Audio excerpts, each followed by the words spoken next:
In the quiet hours before dawn, when the sky is still dark and the world feels suspended between yesterday and today, human beings have always searched for ways to understand the passing of time. Long before mechanical clocks ticked beside sleeping beds or glowing numbers marked the minutes through the night, people watched the sky with patient attention.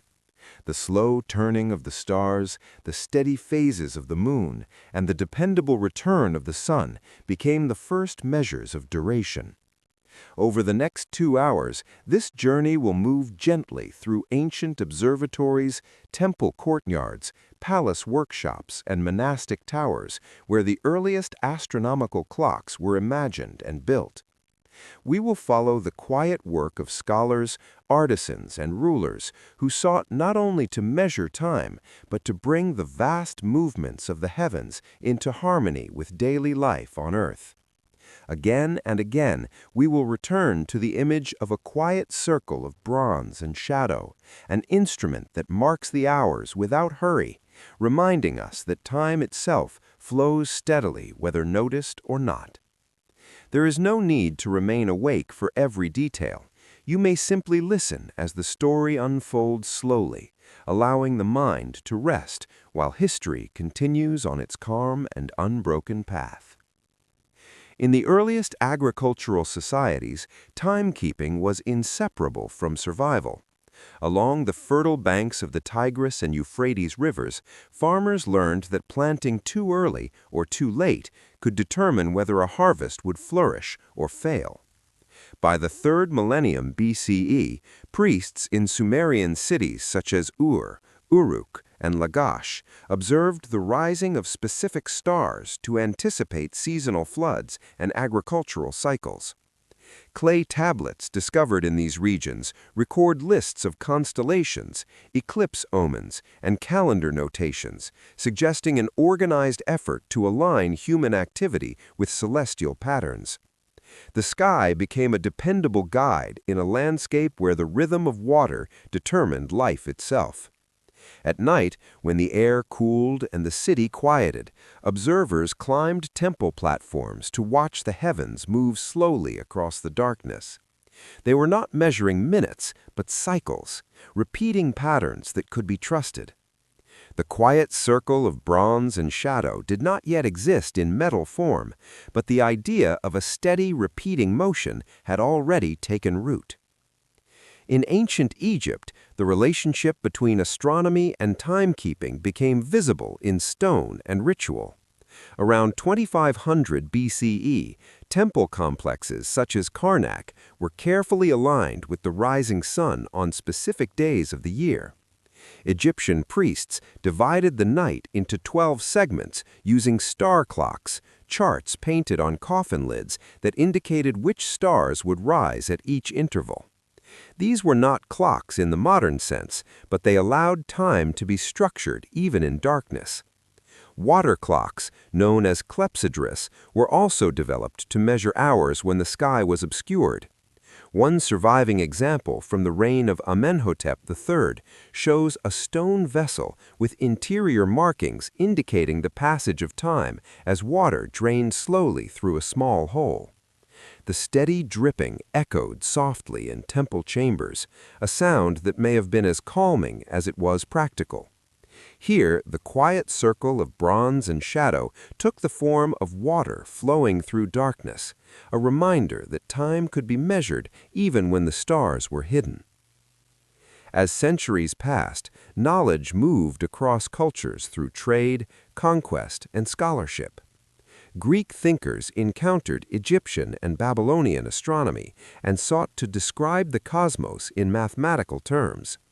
By the 2nd century BCE, the astronomer Hipparchus had catalogued hundreds of stars and introduced methods for predicting eclipses by comparing observations over long periods.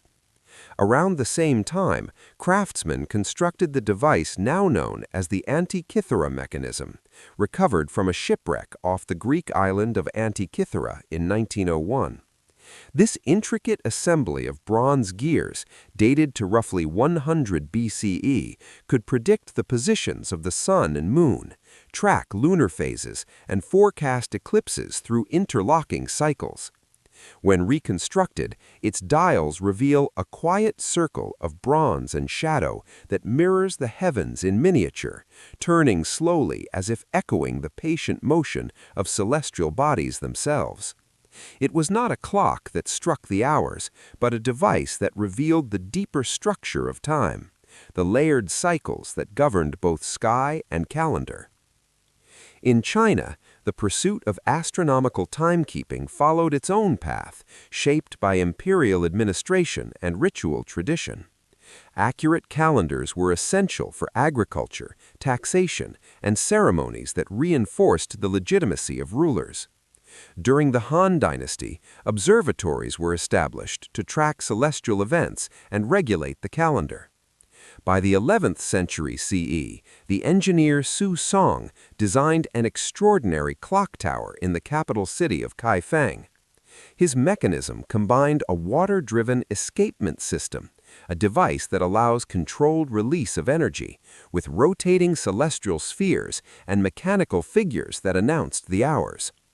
The tower stood as both a scientific instrument and a symbol of cosmic order, demonstrating that the emperor ruled in harmony with the heavens. Observers could watch the stars represented in motion while hearing the measured signals of passing time. The quiet circle of bronze and shadow had become monumental, visible to an entire city, yet it still conveyed the same message of steady continuity. Meanwhile, scholars in the Islamic world preserved and expanded the astronomical knowledge of Greece, Persia, and India. Observatories in Baghdad, Damascus, and later Samarkand refined star catalogs and mathematical models of planetary motion. Engineers like al-Jazari, writing in the early 12th century, described elaborate water clocks adorned with zodiac symbols and mechanical figures. His famous elephant clock combined elements from multiple cultures into a single design, symbolizing the interconnected nature of scientific learning. Though decorative, its underlying mechanism relied on the same principle as earlier clepsydras, the controlled flow of water marking the passage of time. Once again, the quiet circle of bronze and shadow appeared, now enriched by centuries of accumulated knowledge. In medieval Europe, the needs of monastic life encouraged the development of mechanical clocks. Monks followed strict schedules of prayer, requiring reliable signals to mark the hours of devotion. By the 13th century, weight-driven clocks using escapements began to appear in cathedral towers. These early mechanisms lacked faces or hands, striking bells instead to announce canonical hours. Over time, clockmakers added astronomical dials displaying the position of the sun, lunar phases, and zodiac signs. The famous astronomical clock in Prague, installed in 1410, remains a remarkable example.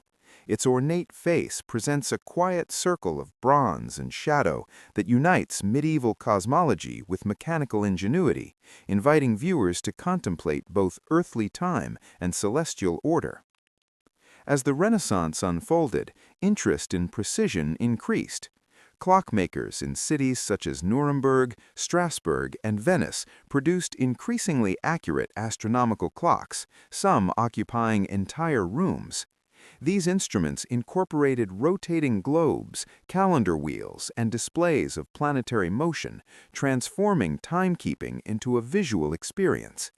Observers could watch the interplay of cycles that govern seasons, tides, and eclipses.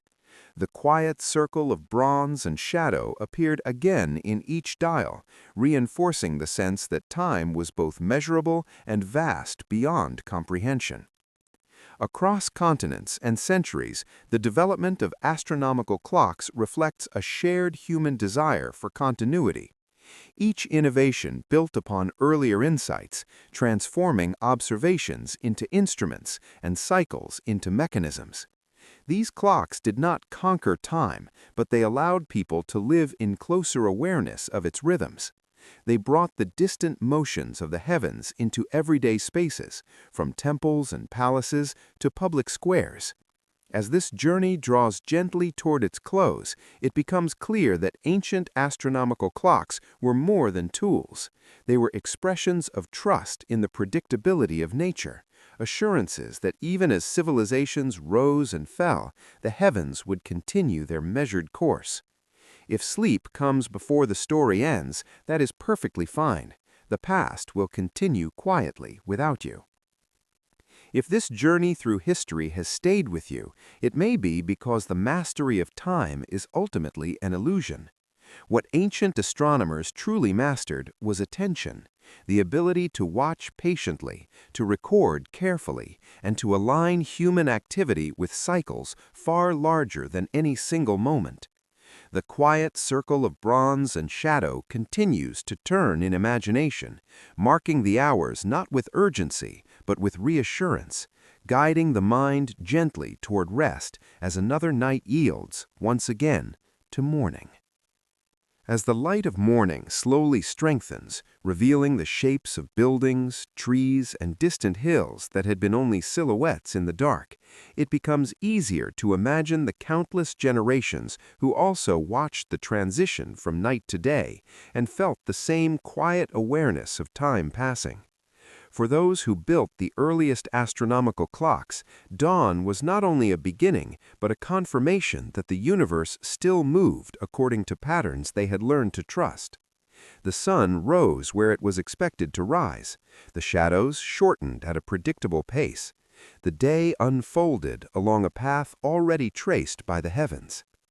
In many ancient cultures, sunrise itself functioned as a natural timekeeper. In Mesopotamia, temple courtyards were designed so that the first rays of light would strike specific altars or statues at certain times of the year. In Egypt, obelisks, tall stone pillars tapering to a point, cast long shadows that shifted throughout the day, allowing observers to divide daylight into segments. These monuments served as giant sundials, their silent presence transforming sunlight into a visible measure of time.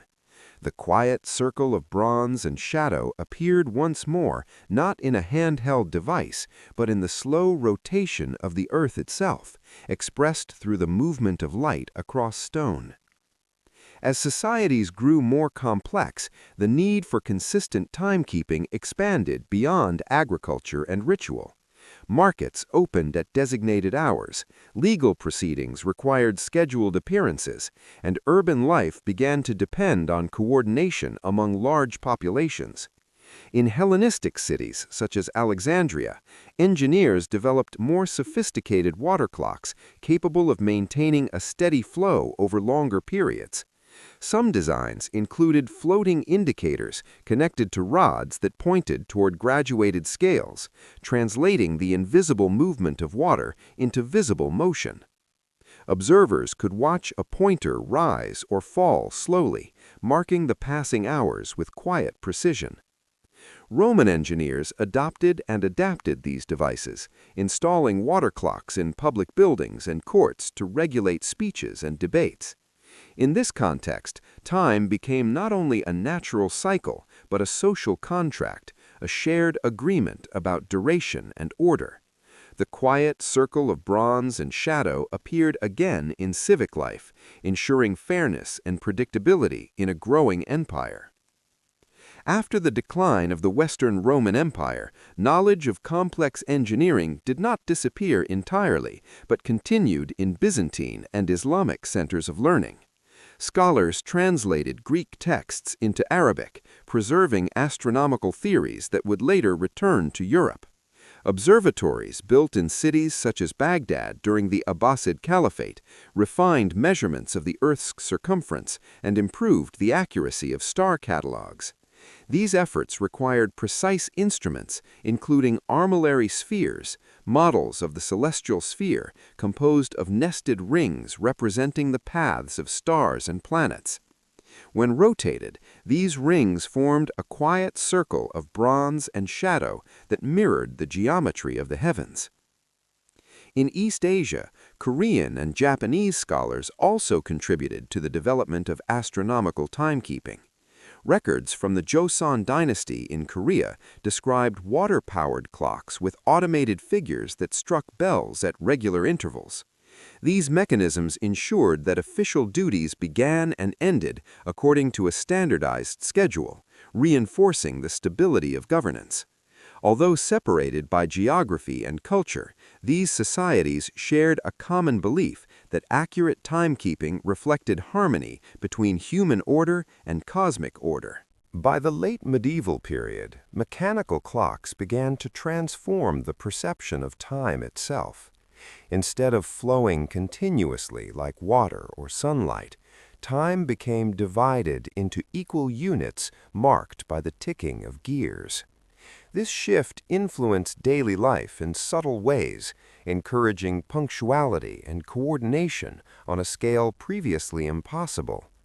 Yet even as mechanical clocks spread across Europe, astronomical clocks remained objects of wonder, combining practical function with symbolic meaning. They reminded viewers that beyond the measured hours of work and prayer lay the larger cycles of the cosmos. One of the most intricate examples, the Strasbourg Cathedral astronomical clock, constructed in the 16th century, displayed not only the time of day, but also the positions of the sun, moon, and known planets, along with calendar information extending far into the future. Its elaborate face presented multiple quiet circles of bronze and shadow, each representing a different rhythm of the universe. Watching its mechanisms in motion could evoke a sense of calm continuity, as though the complexities of time were unfolding according to an invisible script written in the stars. As the centuries progressed, portable timepieces such as watches made personal timekeeping possible, yet the fascination with astronomical clocks persisted. They embodied a slower, more contemplative relationship with time, one that emphasized observation rather than urgency. In an age when life increasingly moved at a measured pace dictated by machinery, these clocks served as reminders of the deeper rhythms underlying human existence. Returning now to the stillness of the present moment, it is possible to sense how the mastery of time pursued by ancient astronomers continues to shape modern life in quiet ways. Calendars, time zones, and navigation systems all rely on principles first explored by those who watched the sky from temple roofs and palace towers. The quiet circle of bronze and shadow has evolved into digital displays and atomic clocks, yet its essence remains unchanged, a steady reference point in a world of constant motion. If the mind has begun to drift toward sleep, that too reflects a natural cycle guided by time. Night follows day, rest follows activity, and consciousness yields gently to dreams. The ancient builders of astronomical clocks understood this rhythm, even if they could not explain it in modern scientific terms. Their instruments were not meant to dominate time, but to align human life with its flow. And so the journey settles into calm once more, returning to the image of a silent instrument marking the hours without sound. The quiet circle of bronze and shadow continues to turn somewhere beyond awareness, patient and unhurried, as the story of time extends forward into another day, another night, and another slow unfolding of the heavens above. As the day moves quietly toward afternoon, the quality of light begins to change once again, becoming softer, warmer, and more diffuse, as though the sun itself is easing into a slower rhythm. For ancient observers, these subtle transitions were not merely atmospheric, but meaningful signals within the larger pattern of time. Shadows lengthened across courtyards and temple floors, tracing arcs that could be anticipated with careful observation. In many early societies, the measurement of shadow length became another method of tracking the hours, complementing water clocks and celestial observations. In ancient Greece, sundials were refined into instruments capable of indicating seasonal variation. Because the height of the sun changes throughout the year, the angle of a dial's gnomon, the projecting piece that casts a shadow, had to be adjusted to local latitude. Scholars such as Vitruvius, writing in the 1st century BCE, described methods for constructing sundials suited for different regions of the Roman world. Public squares in cities across the Mediterranean displayed these devices, allowing citizens to align daily activities with the sun's progress.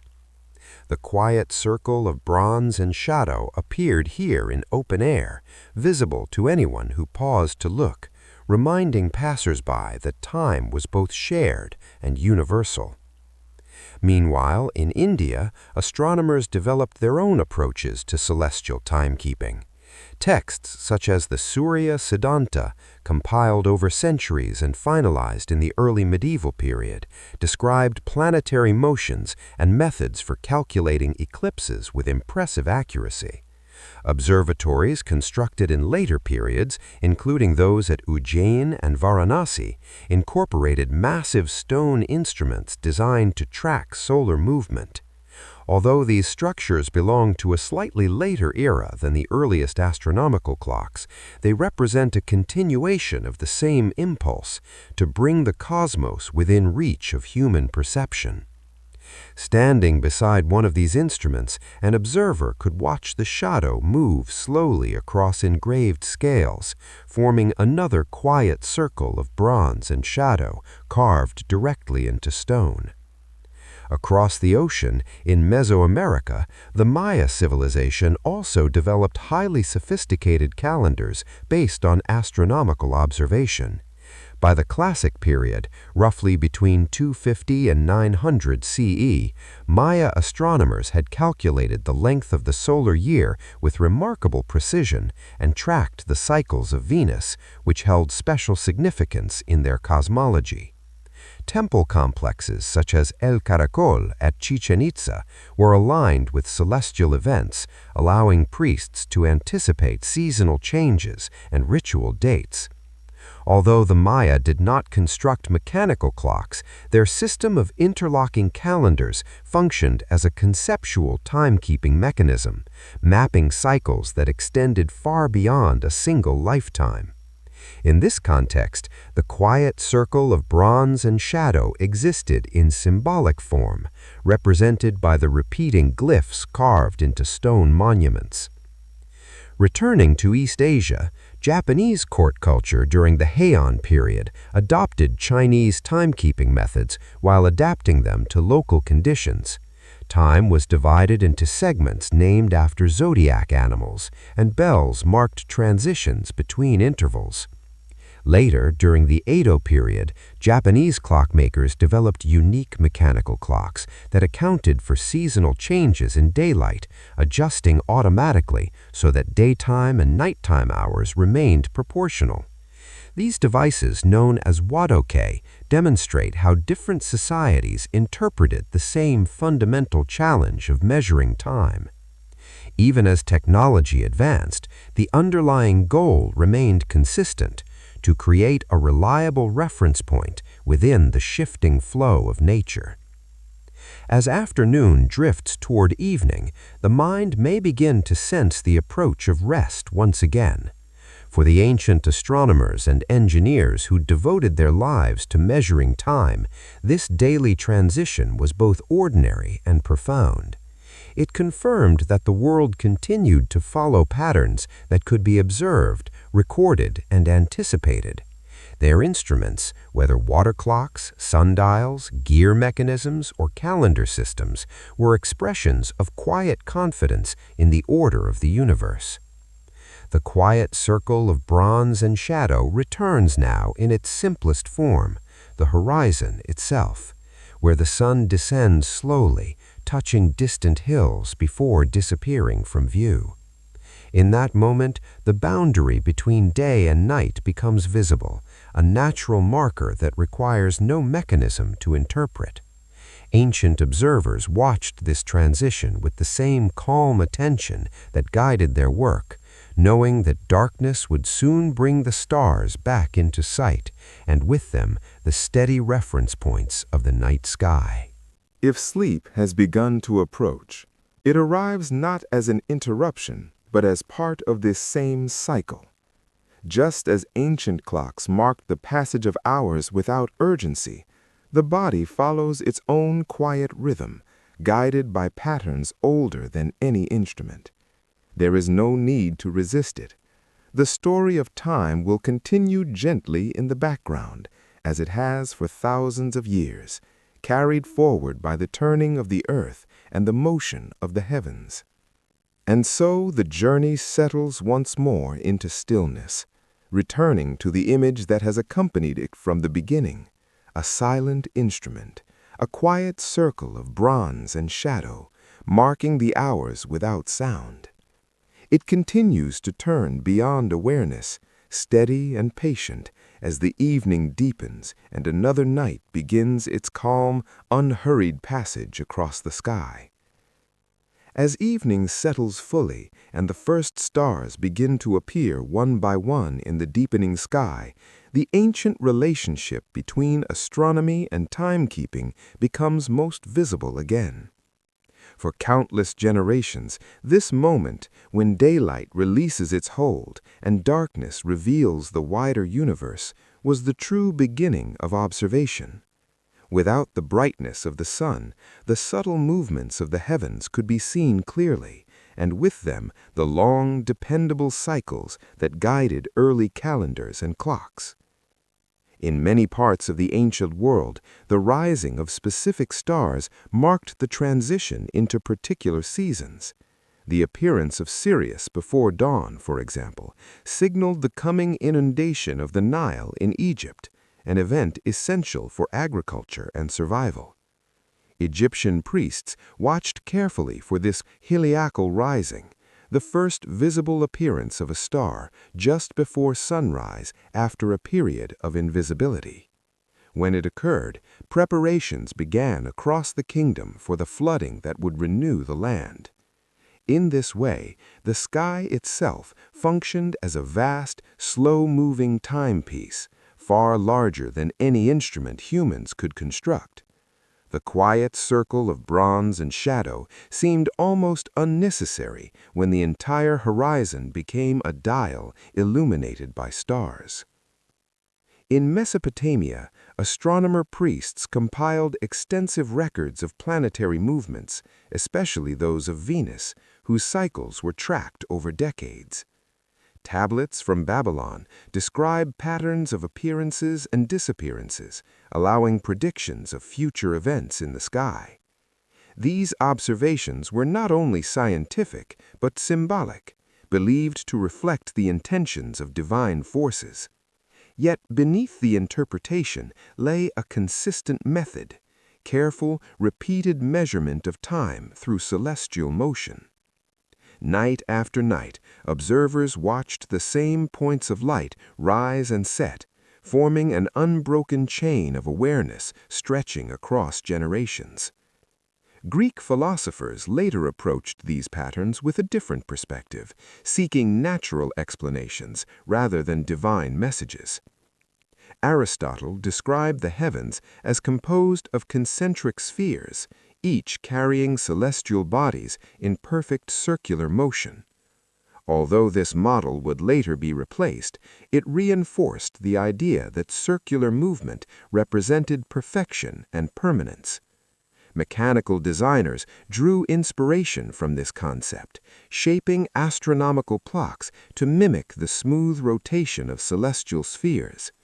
Once again, the quiet circle of bronze and shadow appeared as both a practical device and a philosophical symbol, embodying the belief that time itself was structured by orderly motion.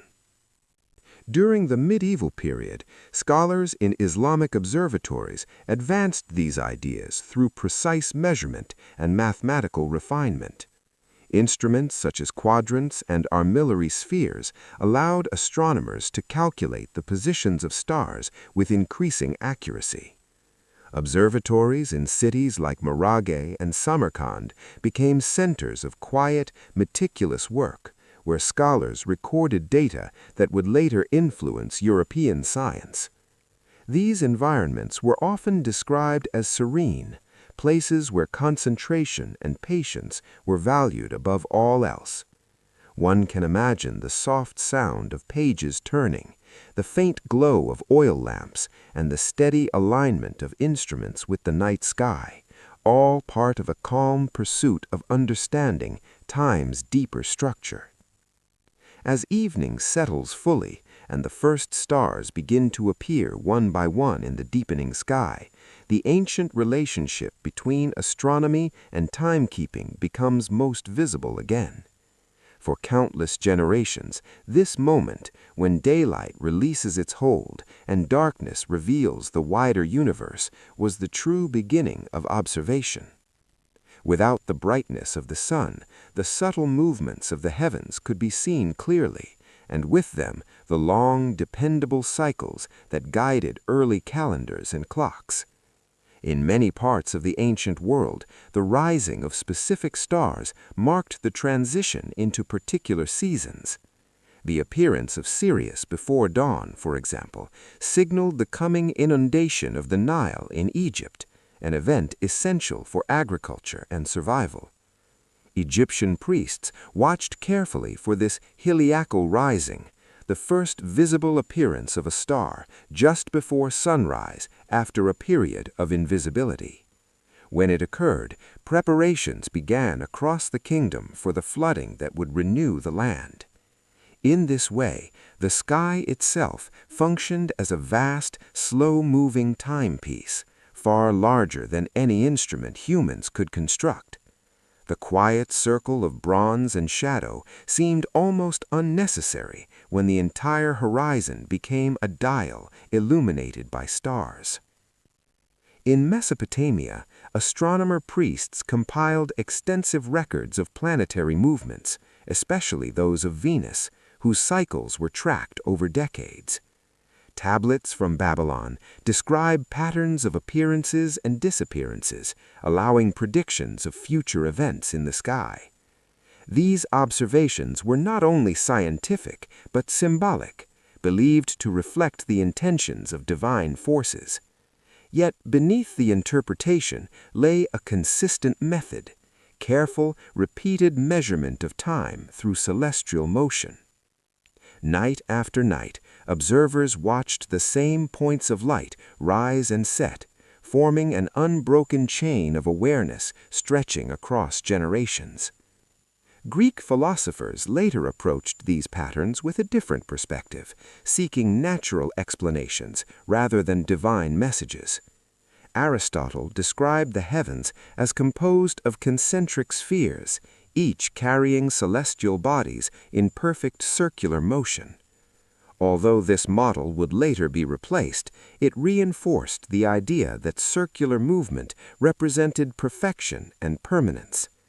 Mechanical designers drew inspiration from this concept, shaping astronomical clocks to mimic the smooth rotation of celestial spheres.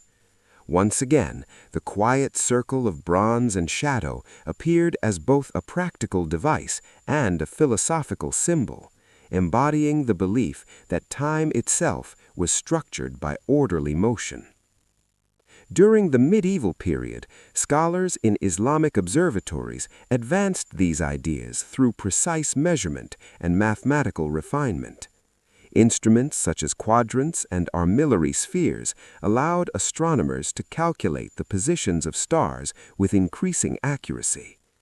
Observatories in cities like Maraghe and Samarkand became centers of quiet, meticulous work, where scholars recorded data that would later influence European science. These environments were often described as serene, places where concentration and patience were valued above all else. One can imagine the soft sound of pages turning, the faint glow of oil lamps, and the steady alignment of instruments with the night sky, all part of a calm pursuit of understanding time's deeper structure. As evening deepens and the stars multiply across the sky, the sense of continuity becomes stronger. The same constellations that guided ancient farmers, sailors, and scholars remain visible today, unchanged by the passage of centuries. Modern timekeeping systems, from wristwatches to atomic clocks, ultimately trace their origins back to these early observations. They are refinements of an ancient impulse to understand where we are within the flow of time and to feel anchored within its movement. If the listener's thoughts have begun to drift, perhaps following the slow motion of the narrative itself, that too reflects the calming influence of steady patterns. Ancient astronomical clocks were not designed to create urgency, but to reveal rhythm, the quiet assurance that everything unfolds according to cycles larger than individual concerns. The quiet circle of bronze and shadow continues to turn, now less as an object than as a memory of humanity's long. And so the journey returns to stillness once more, guided by the same calm image that has accompanied it from the beginning.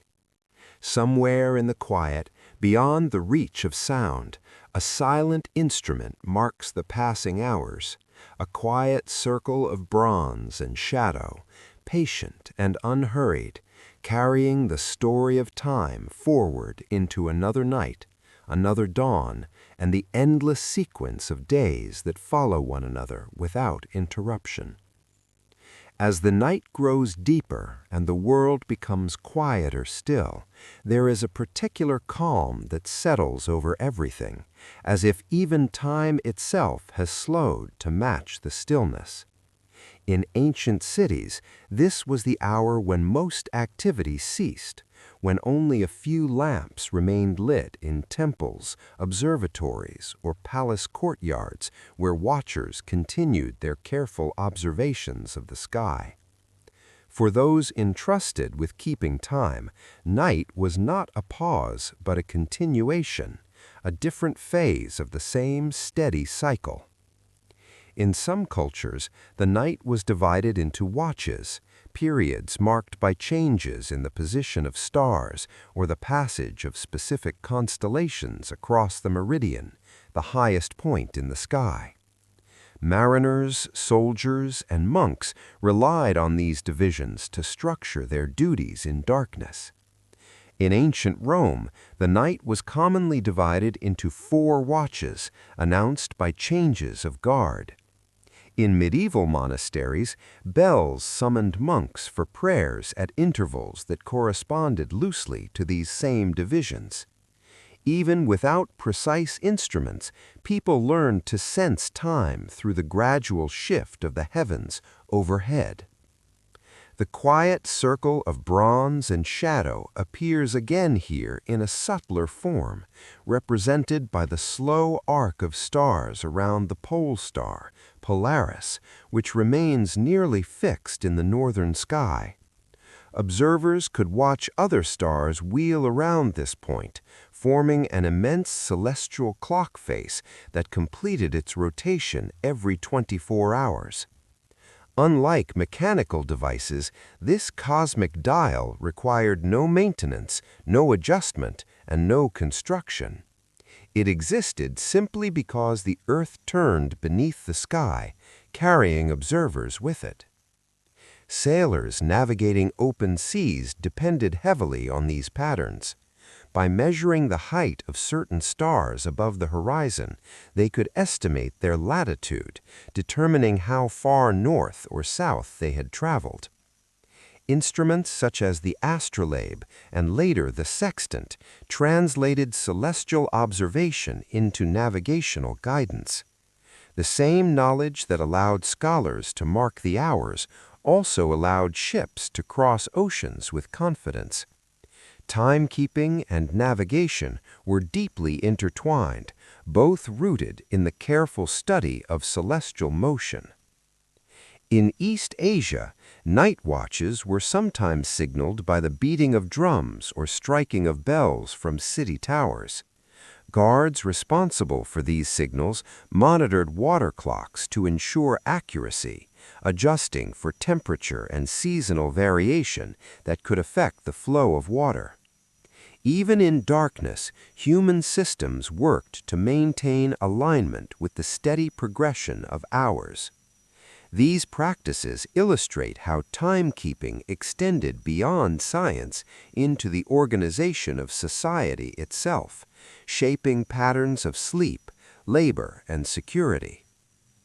As the hours approach their quietest point, when even the watchers grow tired and the sky seems suspended in a vast stillness, the mind naturally drifts toward rest. Ancient astronomers must have felt this same pull, balancing the discipline of observation with the rhythms of their own bodies. They worked within cycles that included not only days and seasons, but also fatigue and renewal. The mastery of time was never complete because those who measured it were themselves subject to its flow. The quiet circle of bronze and shadow now feels almost like a lullaby, a gentle reassurance that nothing is required in this moment except stillness. The devices that once fascinated rulers and scholars were built not only for precision, but for continuity, ensuring that even when individuals slept, the measurement of time continued without interruption. Water flowed, gears turned, stars moved, and shadows shifted, all without demanding attention. If sleep has already begun to settle, it arrives in harmony with the patterns described throughout this journey. Night deepens, the body relaxes, and consciousness gradually releases its hold on the details of the waking world. The ancient clocks did not prevent this transition. They acknowledged it, marking the hours so that rest could occur without uncertainty. Somewhere beyond awareness, the Earth continues its rotation, carrying every city, field, and ocean through the darkness toward another sunrise.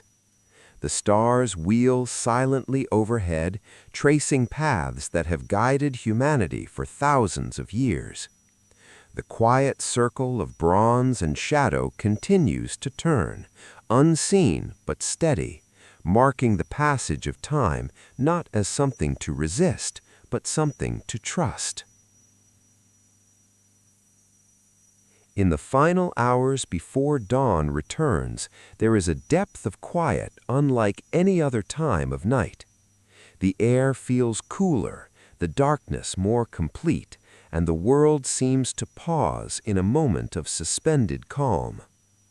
For ancient observers, this was often the most demanding period of watchfulness, when fatigue pressed heavily and concentration required gentle persistence. Yet it was also the time when the sky appeared most stable, when the slow procession of stars across the heavens could be followed without interruption. In desert regions where clouds were rare and horizons stretched wide, astronomers could observe the entire arc of the sky from east to west. Bedouin travelers, inheriting knowledge passed down over generations, navigated by these patterns with remarkable accuracy. They recognized the rising and setting points of stars as markers of direction and season, forming a mental map that changed gradually throughout the year.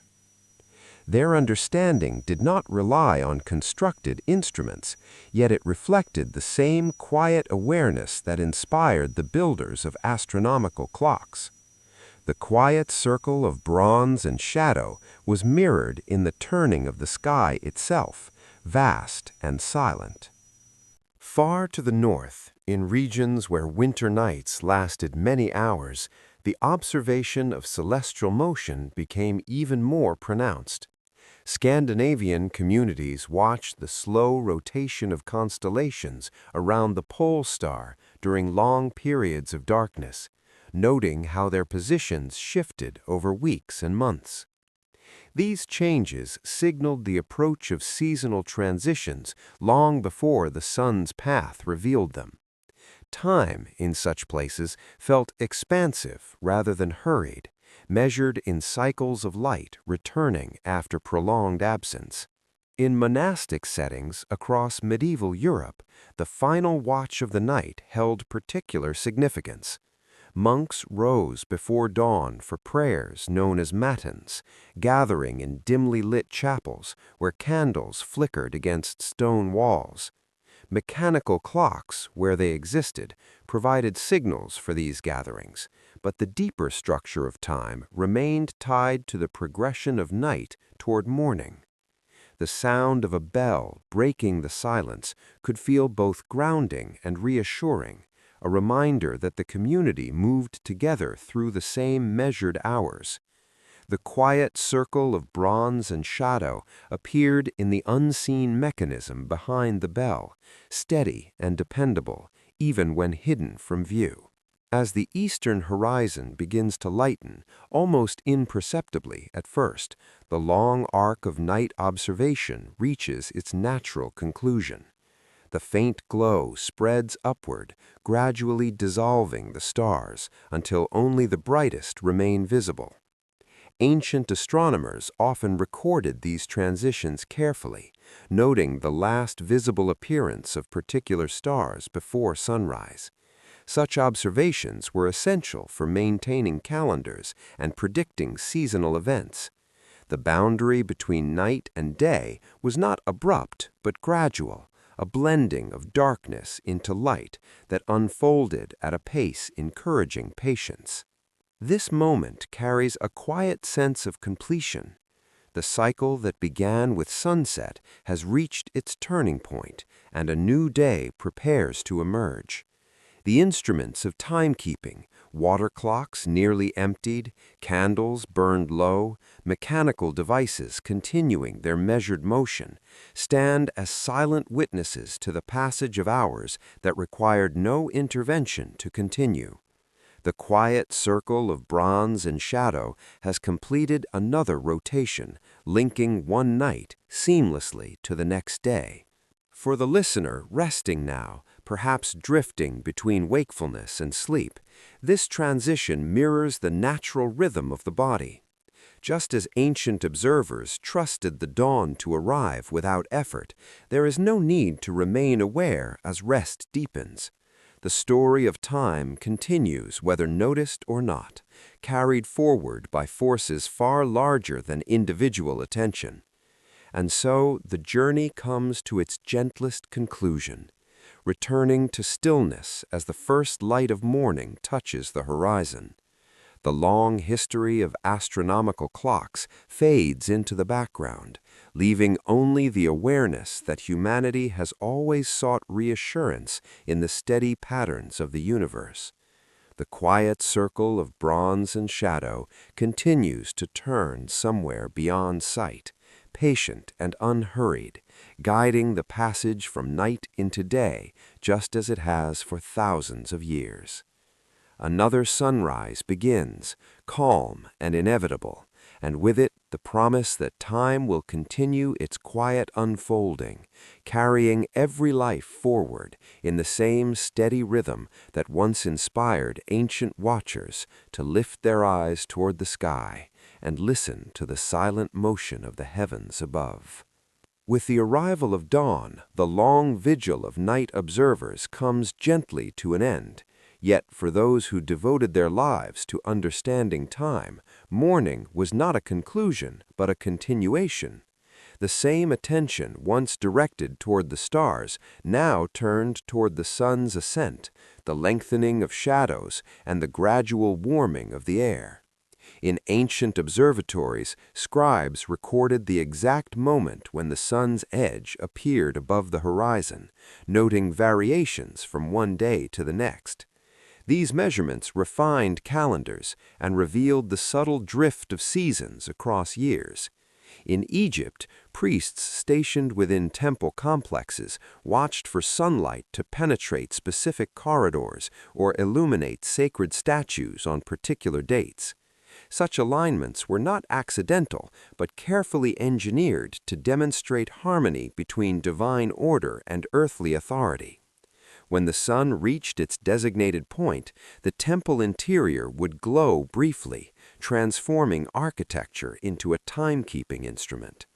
The quiet circle of bronze and shadow appeared once again in the movement of light across polished stone, a silent confirmation that the cycle of day and night remained intact. Across the Mediterranean, Greek and later Roman scholars developed portable sundials that travelers could carry, adjusting them according to latitude. These instruments allowed individuals to maintain a connection with standardized time, even while moving through unfamiliar landscapes.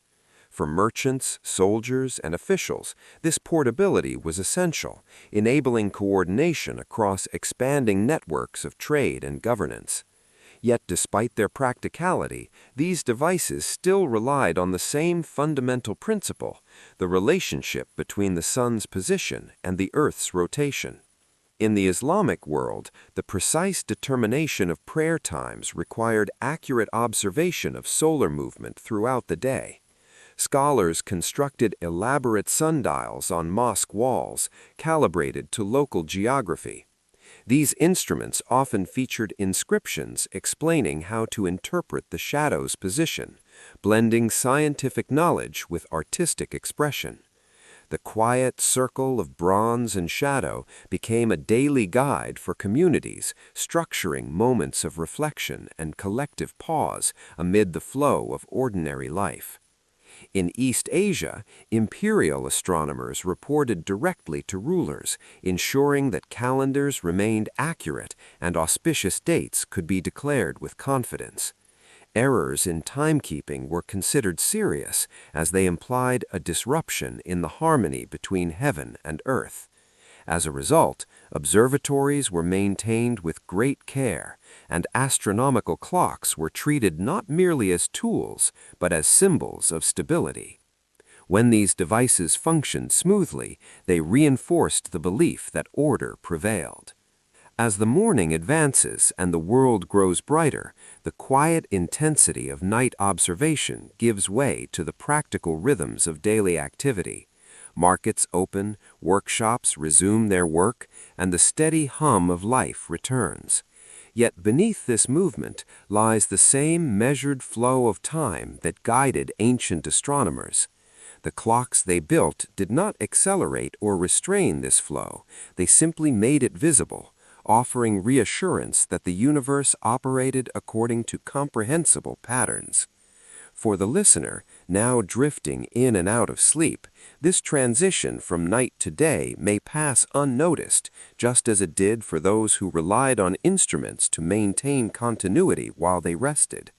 The quiet circle of bronze and shadow continues its patient rotation, regardless of human awareness, marking hours with a consistency that requires no attention to sustain. In this sense, the mastery of time achieved by ancient civilizations was not dominance, but cooperation, a willingness to observe, learn, and adapt to cycles that could not be controlled. Their clocks embodied a philosophy of alignment rather than conquest for its own sake. Even as technology advanced, this underlying perspective persisted, reminding each generation that time is both measurable and immeasurable, structured yet infinite. And so the narrative eases towards stillness once again, returning to the calm awareness that began this journey. The history of astronomical clocks becomes less a sequence of inventions and more a meditation on patience, observation, and trust in the continuity of the cosmos. Somewhere in imagination or memory, the quiet circle of bronze and shadow continues to turn, reflecting light by day and darkness by night, steady and untroubled. As another day unfolds, it carries with it the accumulated knowledge of all who watched the sky before, all who sought to understand the passage of hours by studying the heavens. Their work endures not only in surviving instruments and written records, but in the simple confidence that tomorrow will arrive just as today has, slowly, predictably, and without the need for urgency. In that assurance, the mind finds rest, allowing the steady rhythm of time to carry it forward into whatever dreams or waking moments lie ahead. As the day continues its unhurried progression toward midday, the sun reaches higher into the sky, and the shadows that were once long and delicate begin to shorten and gather close to the objects that cast them. For ancient timekeepers, this gradual change was another reliable indicator within the larger system they had learned to observe. Noon, the moment when the sun stood at its highest point, became a reference around which the rest of the day could be organized. In many cultures, this instant was marked not by sound or ceremony, but by a simple visual truth: shadows pointing directly north or south at their briefest length before beginning to stretch again. In Roman cities, public sundials placed in central forums allowed citizens to orient their daily routines around this shared midpoint. Officials scheduled meetings, courts convened, and merchants adjusted their activities with reference to the sun's arc. Although the experience of time remained fluid, shaped by daylight and season, the existence of a common reference point brought a subtle sense of order to urban life. The quiet circle of bronze and shadow appeared once more, embodied in the steady movement of sunlight across engraved stone, visible to anyone who paused to notice. In parts of the Islamic world, midday carried additional significance because it marked one of the prescribed times for prayer. Observatories attached to major mosques refined the measurement of solar altitude, ensuring that the call to prayer aligned with astronomical reality. Scholars developed mathematical tables to predict these moments with increasing accuracy, blending observation with calculation. This integration of science and daily practice illustrates how timekeeping was woven into the fabric of community life, guiding not only work but also reflection. Meanwhile, in imperial China, the midday hour was associated with the peak of yang energy, the active, luminous principle in traditional cosmology. Court ceremonies often occurred at this time, symbolizing the emperor's role as mediator between heaven and earth.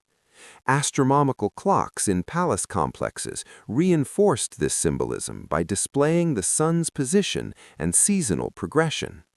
When officials gathered beneath these instruments, they stood within a visible representation of cosmic harmony. The quiet circle of bronze and shadow served as a reminder that governance itself was expected to align with celestial order. As the afternoon begins its gradual descent, the atmosphere softens again, echoing the transition that will eventually lead back to evening. Ancient timekeepers understood that every phase of the day contained the seeds of the next. The shortening shadows of midday would lengthen once more. The brightness of noon would mellow into the warm tones of late afternoon, and the sky would return to darkness just as it had the night before. Their instruments captured these transitions not as isolated events, but as parts of a continuous cycle. For those who constructed astronomical clocks, this continuity was perhaps the most reassuring aspect of their work. While individual lives were brief and uncertain, the movements of the heavens offered stability that extended beyond generations. The quiet circle of bronze and shadow turning within a clock mechanism symbolized that enduring reliability, a miniature reflection of cosmic permanence within human reach. If the listener has drifted further into rest, these descriptions may blend into a gentle rhythm rather than a sequence of facts. That is fitting because the history of timekeeping is itself a story of rhythm, the repetition of patterns that become familiar enough to fade into the background of awareness. Ancient observers did not watch the sky constantly. They trusted it to continue its course while they slept, worked, and lived their lives. And so the journey moves calmly onward, following the sun's slow path toward the horizon once again. The knowledge accumulated by ancient astronomers remains present in subtle ways, shaping calendars, navigation systems, and the very structure of modern days. Yet beneath these practical applications lies a quieter legacy, the understanding that time is not something to race against, but something to move within, like a current carrying everything forward at its own steady pace. The quiet circle of bronze and shadow continues its patient rotation, unseen yet dependable, marking each passing hour with the same calm certainty that guided observers thousands of years ago. As the afternoon light softens and the world prepares for another transition toward evening, the story of timekeeping settles once more into stillness, inviting the mind to rest within the gentle assurance that the cycle will repeat, just as it always has, without effort, without urgency, and without end. As the afternoon light gradually fades and the sun lowers toward the horizon, the world begins another quiet transition that ancient observers understood with deep familiarity. Colors soften, edges blur slightly, and the air often cools in ways that signal the approaching return of night. For those who measured time through celestial motion, sunset was not merely an ending, but a turning point, a hinge between the visible certainty of day and the patient mystery of darkness. In many early cultures, the moment when the sun touched the horizon carried ceremonial importance. In ancient Egypt, temples were sometimes aligned so that the setting sun illuminated interior chambers on specific dates, mirroring the sunrise alignments that marked other points in the year. These architectural arrangements transformed entire structures into instruments of timekeeping, capturing fleeting moments of light and preserving them as recurring events. The quiet circle of bronze and shadow appeared once more in the glowing disk of the sun itself, descending slowly until it disappeared, leaving behind the first hints of twilight. Greek philosophers observed this transition with both practical and contemplative interest. They noted that the length of twilight varied depending on latitude and season, offering clues about the curvature of the Earth and the atmosphere's effect on light. While such insights belonged to scholarly circles, ordinary people experienced sunset as a natural signal to conclude daily tasks. Markets closed, animals were gathered, and households prepared for the calm of evening. Timekeeping devices, whether sundials or water clocks, shifted from guiding activity to accompanying rest. In desert regions, where the sky often remained clear long after sunset, twilight stretched into a prolonged interval of gentle illumination. Travelers crossing these landscapes relied on the cooling air and emerging stars to continue their journeys. The first visible constellations served as guides, marking direction as well as time. Once again, the sky functioned as a vast and dependable clock, requiring no mechanism beyond attentive observation. As darkness deepened, artificial light took on greater importance. Oil lamps and candles allowed scribes, scholars, and artisans to continue their work, though at a slower pace that reflected the limitations of illumination. In observatories, astronomers adjusted their instruments to track the stars as they appeared, recalibrating their measurements for another night of careful watching. The quiet circle of bronze and shadow returned in the rotating rings of armillary spheres, in the gentle flow of water through clepsydras, and in the unseen motion of gears within mechanical clocks that continued their work regardless of light or darkness. For the listener, resting now, perhaps on the edge of sleep, this return to night echoes the beginning of the journey.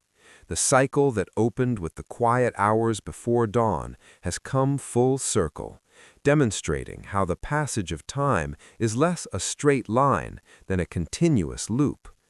Ancient astronomical clocks were designed with this understanding in mind, representing not only hours and days, but recurring patterns that extended indefinitely. The mastery of time pursued by ancient civilizations did not lead to control over its flow, but to a deeper acceptance of its constancy. By building instruments that mirrored celestial motion, they created reminders that change and continuity exist together.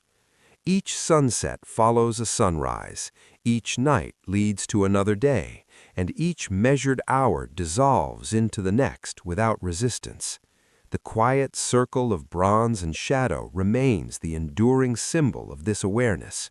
Whether cast by the sun, formed by rotating gears, or imagined as the path of stars around the pole, it represents the steady unfolding of existence itself. Its motion is calm, predictable, and unhurried, offering reassurance that even as individual moments pass, the larger rhythm continues. As the sky darkens completely and the stars reclaim their full brightness, the narrative settles once more into stillness. There is nothing left to measure, nothing left to anticipate, only the gentle presence of time moving forward as it always has. The ancient observers who once watched these same stars would have recognized this peace, this sense that the universe requires no effort to maintain its order. And so the journey comes to rest where it began, in the quiet embrace of night, beneath a sky that has guided humanity for thousands of years. Somewhere beyond sight, the quiet circle of bronze and shadow continues to turn, patient and unwavering, carrying the hours forward into another cycle of darkness, light, and rest, just as it will continue to do long after every story has faded into silence. Night settles once more with a softness that feels almost familiar now, as though the world has returned to a place it knows well. The air grows still, sounds fade into the distance, and the sky deepens into a vast field of quiet light. For ancient keepers of time, this repetition was never monotonous. Each night carried subtle differences: the position of the moon among the stars, the changing path of constellations across the seasons, the gradual shift of the Milky Way arching overhead. Yet beneath these variations lay a dependable structure that gave meaning to observation. In many ancient traditions, the moon served as a companion to the stars in marking the passage of time. Its phases provided a visible cycle that could be followed even without instruments. Farmers, travelers, and priests alike watched the waxing crescent grow to fullness and then diminish again, a pattern repeating roughly every 29 days. Lunar calendars emerged from this rhythm, structuring months according to the moon's return to darkness. Some astronomical clocks later incorporated displays of lunar phases, allowing observers to track this cycle mechanically. The quiet circle of bronze and shadow appeared in these rotating indicators, echoing the moon's steady transformation in miniature. Across the Pacific Islands, navigators relied on an intimate knowledge of star paths to guide voyages across open ocean. They memorized the rising and setting points of key stars, using them as directional markers during long journeys. Their understanding of time was inseparable from movement, measured not only in hours, but in distances traveled beneath the night sky. Although they did not build mechanical clocks, their mental maps functioned as living instruments, preserving knowledge through generations of oral tradition. In Central Asia, caravans traveling along the Silk Road often moved during cooler night hours to avoid the heat of the day. Guides monitored the position of familiar constellations to maintain direction across vast deserts where landmarks were scarce. The steady motion of the heavens provided reassurance that even in seemingly featureless landscapes, orientation was possible. The quiet circle of bronze and shadow extended across the entire sky, forming a compass as well as a clock. As the night advances, the moon may rise later, casting a softer glow that alters the appearance of the landscape. Ancient observers noted how moonlight changed the visibility of stars and adjusted their observations accordingly.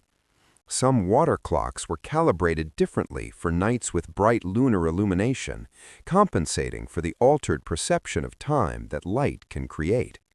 These adjustments demonstrate how sensitive early timekeepers were to environmental conditions, recognizing that measurement required flexibility as well as precision. For those resting now, perhaps already asleep, the continuation of this cycle requires no attention. The body follows its own internal rhythms, guided by patterns shaped over countless generations. Long before artificial lighting extended waking hours, human sleep aligned closely with the natural cycle of darkness and light. Ancient timekeeping devices did not disrupt this pattern. They coexisted with it, marking intervals without insisting on constant awareness. The quiet circle of bronze and shadow remains present as a gentle symbol of this balance. It turns whether observed or ignored, marking time without urgency or demand. Its motion is steady, patient, and reassuring, much like the slow breathing that accompanies deep rest. Eventually, the eastern horizon will begin to pale again, signaling the approach of another dawn. The stars will fade, the moon will set, and the sun will resume its familiar path across the sky. For ancient astronomers, this repetition was not tedious but comforting, evidence that the universe remained reliable despite the uncertainties of human life. And so the narrative eases into silence, allowing the steady flow of time to continue without words. The history of astronomical clocks dissolves into the larger story of night itself, a story that unfolds every day without interruption, guided by forces older than memory. Somewhere beyond awareness, the quiet circle of bronze and shadow continues to turn, carrying each moment forward into the next, until the distinction between past and present softens, and the mind rests fully within the calm, unbroken rhythm of time. As the final stretch of night unfolds, there is a profound stillness that seems to settle not only over the landscape, but within the mind itself.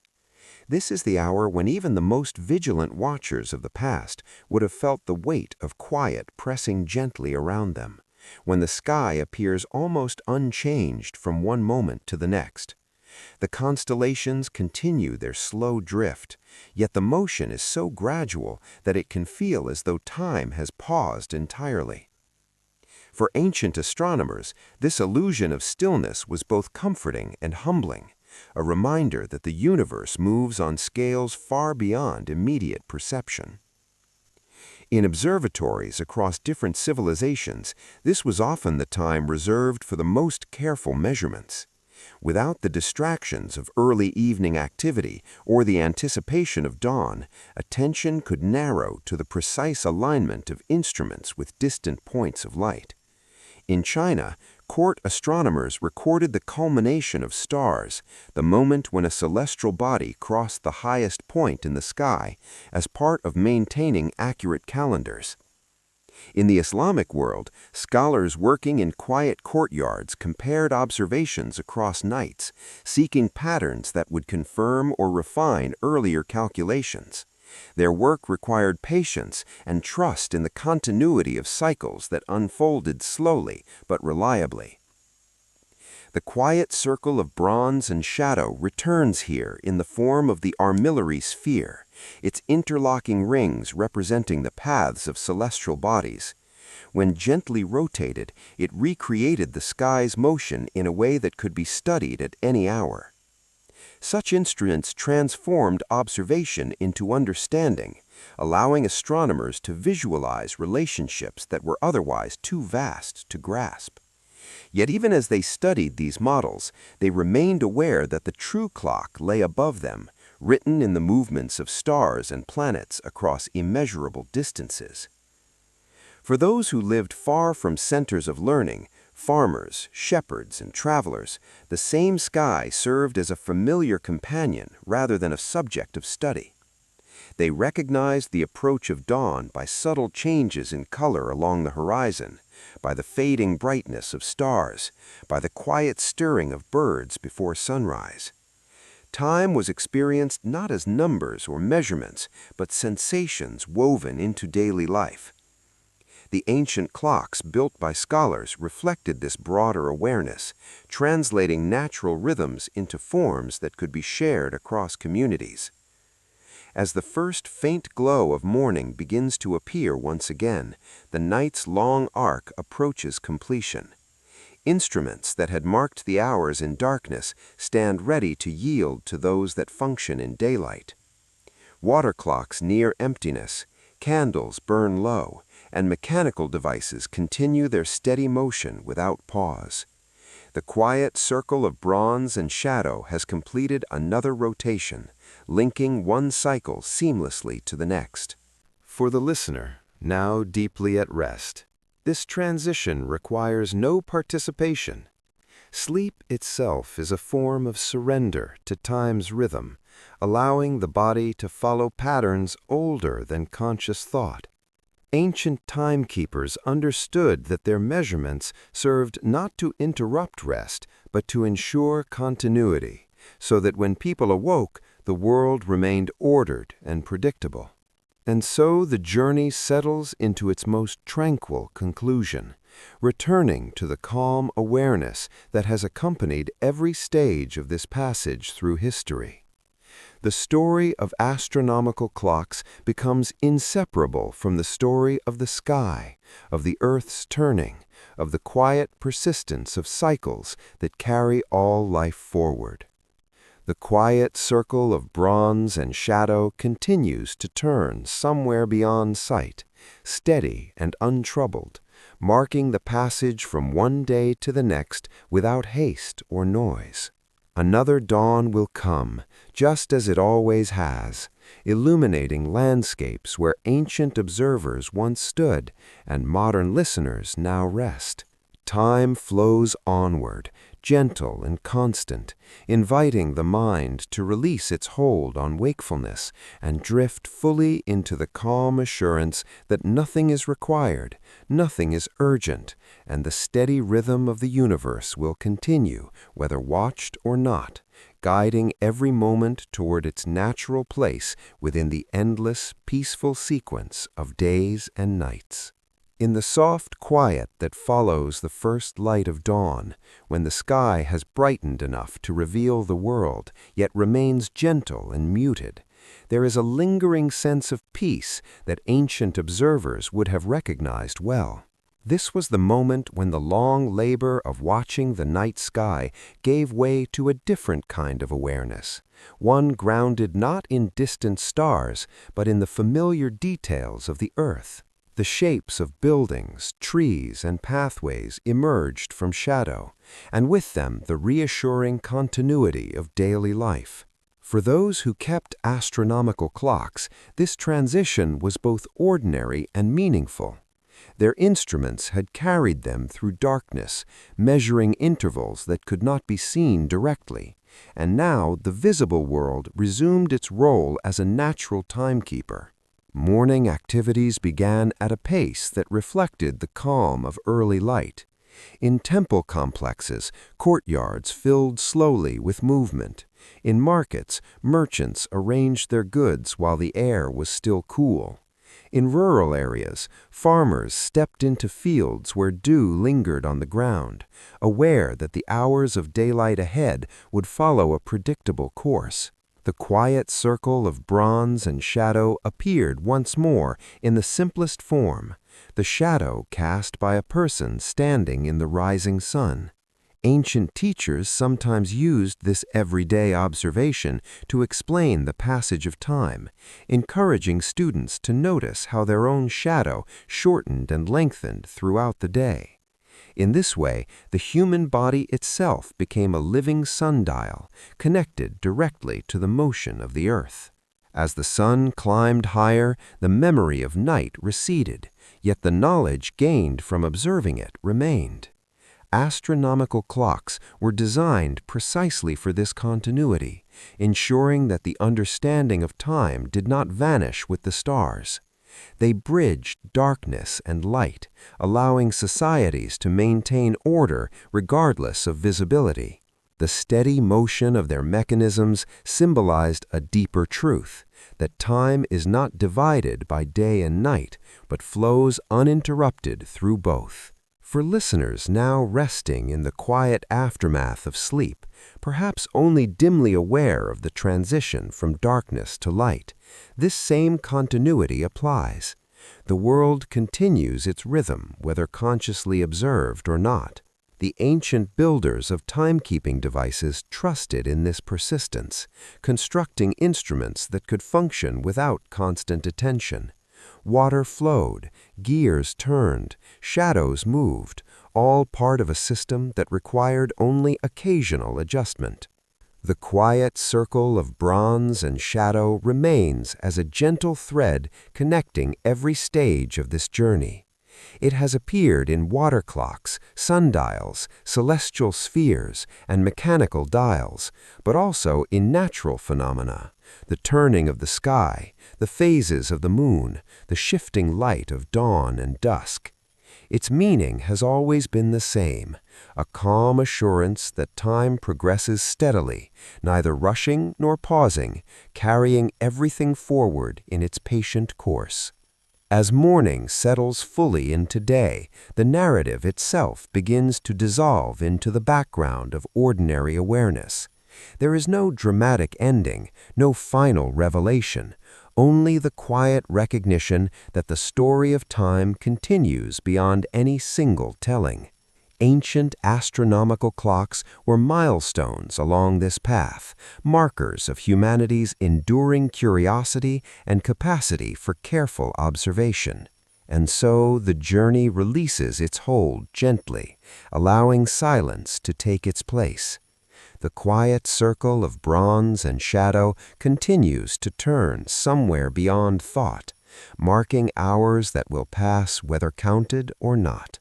The sky will change, the seasons will shift, and new nights will bring new opportunities to watch the stars if one chooses, or simply to rest beneath them, trusting that the steady rhythm of the universe will continue without effort, without urgency, and without end.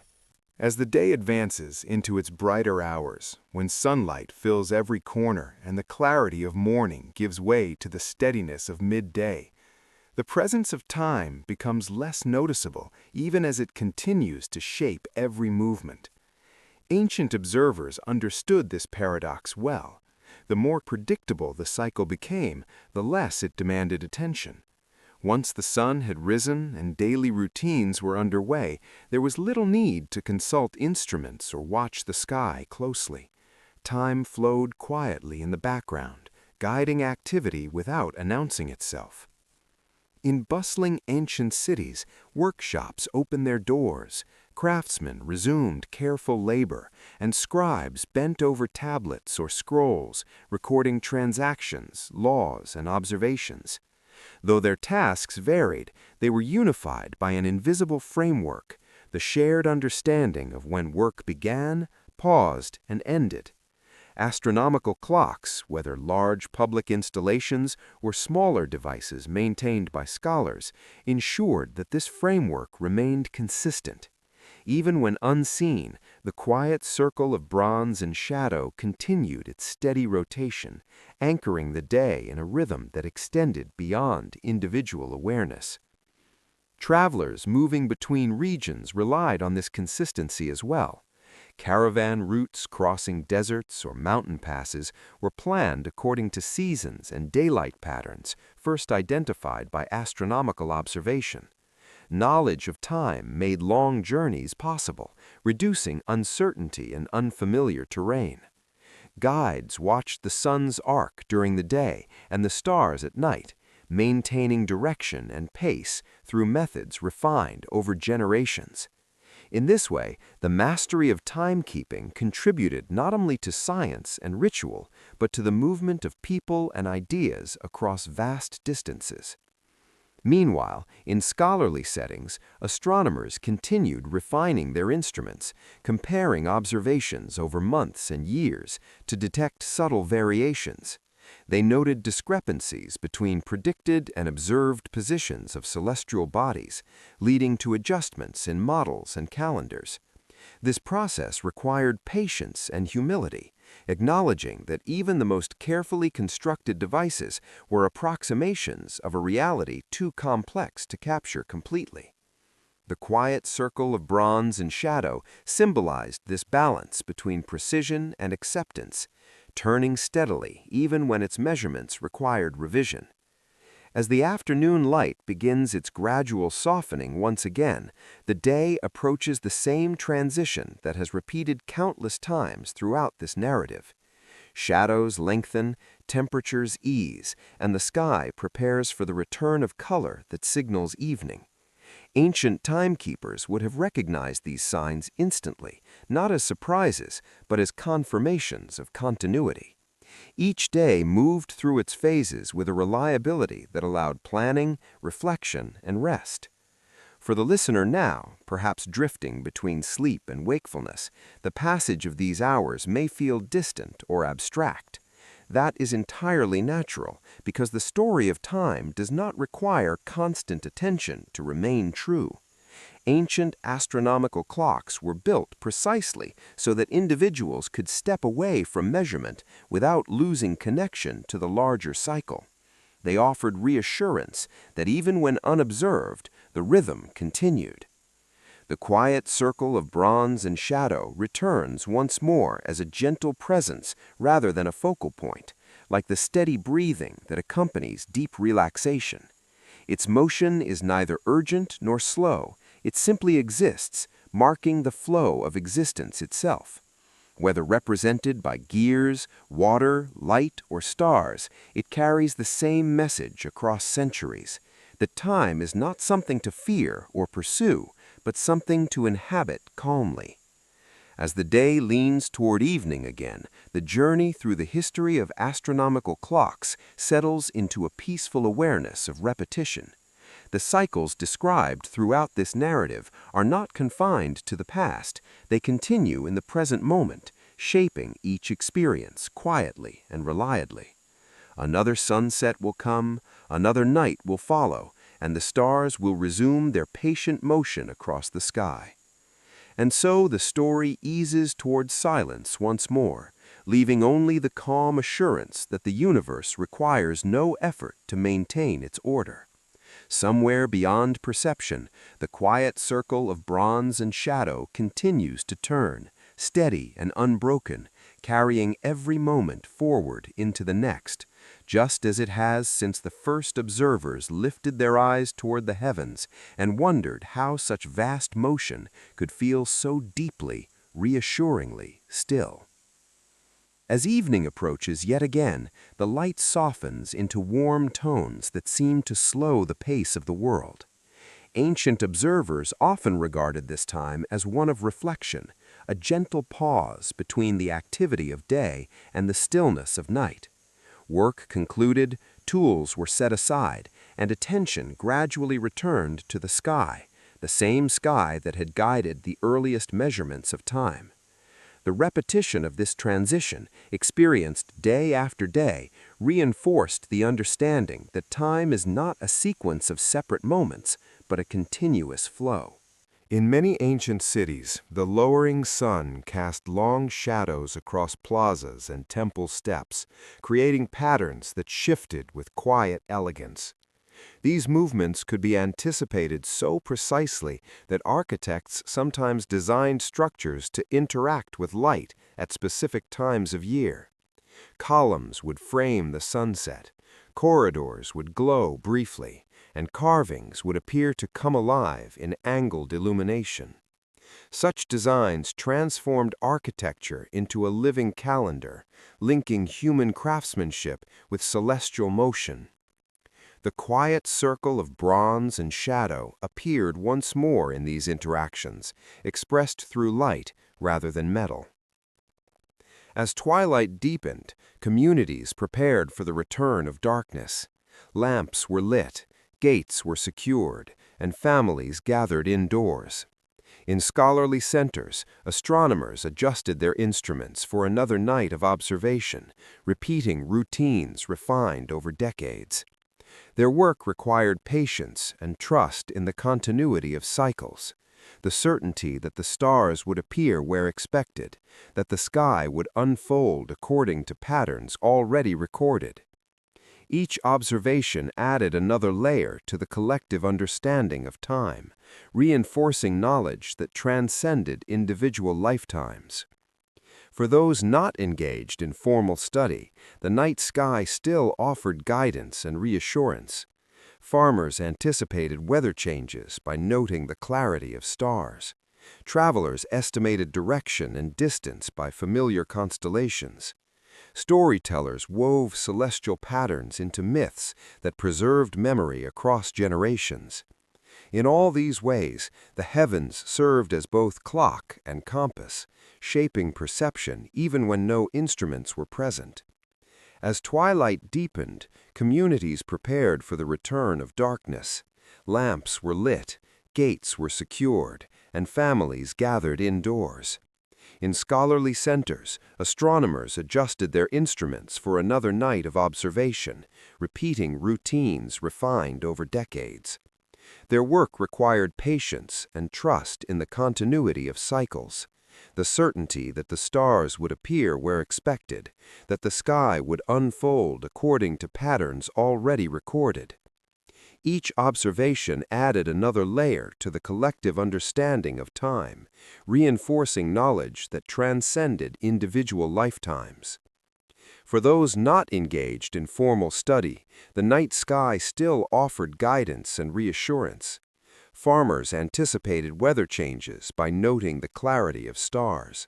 Travelers estimated direction and distance by familiar constellations. Storytellers wove celestial patterns into myths that preserved memory across generations. In all these ways, the heavens served as both clock and compass, shaping perception even when no instruments were present. As twilight deepened, communities prepared for the return of darkness. Lamps were lit, gates were secured, and families gathered indoors. In scholarly centers, astronomers adjusted their instruments for another night of observation, repeating routines refined over decades. Their work required patience and trust in the continuity of cycles, the certainty that the stars would appear where expected, that the sky would unfold according to patterns already recorded.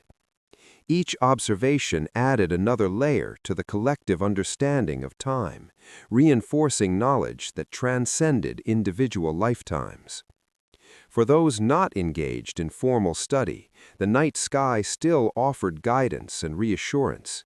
Farmers anticipated weather changes by noting the clarity of stars. Travelers estimated direction and distance by familiar constellations. Storytellers wove celestial patterns into myths that preserved memory across generations. In all these ways, the heavens served as both clock and compass, shaping perception even when no instruments were present. As twilight deepened, communities prepared for the return of darkness. Lamps were lit, gates were secured, and families gathered indoors. In scholarly centers, astronomers adjusted their instruments for another night of observation, repeating routines refined over decades. Their work required patience and trust in the continuity of cycles, the certainty that the stars would appear where expected, that the sky would unfold according to patterns already recorded. Each observation added another layer to the collective understanding of time, reinforcing knowledge that transcended individual lifetimes. For those not engaged in formal study, the night sky still offered guidance and reassurance. Farmers anticipated weather changes by noting the clarity of stars. Travelers estimated direction and distance by familiar constellations. Storytellers wove celestial patterns into myths that preserved memory across generations. In all these ways, the heavens served as both clock and compass, shaping perception even when no instruments were present. As twilight deepened, communities prepared for the return of darkness. Lamps were lit, gates were secured, and families gathered indoors. In scholarly centers, astronomers adjusted their instruments for another night of observation, repeating routines refined over decades. Their work required patience and trust in the continuity of cycles, the certainty that the stars would appear where expected, that the sky would unfold according to patterns already recorded. Each observation added another layer to the collective understanding of time, reinforcing knowledge that transcended individual lifetimes. For those not engaged in formal study, the night sky still offered guidance and reassurance. Farmers anticipated weather changes by noting the clarity of stars. Travelers estimated direction and distance by familiar constellations.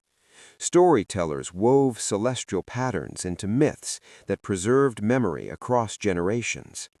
In all these ways, the heavens served as both clock and compass, shaping perception even when no instruments were present. As twilight deepened, communities prepared for the return of darkness. Lamps were lit, gates were secured, and families gathered indoors.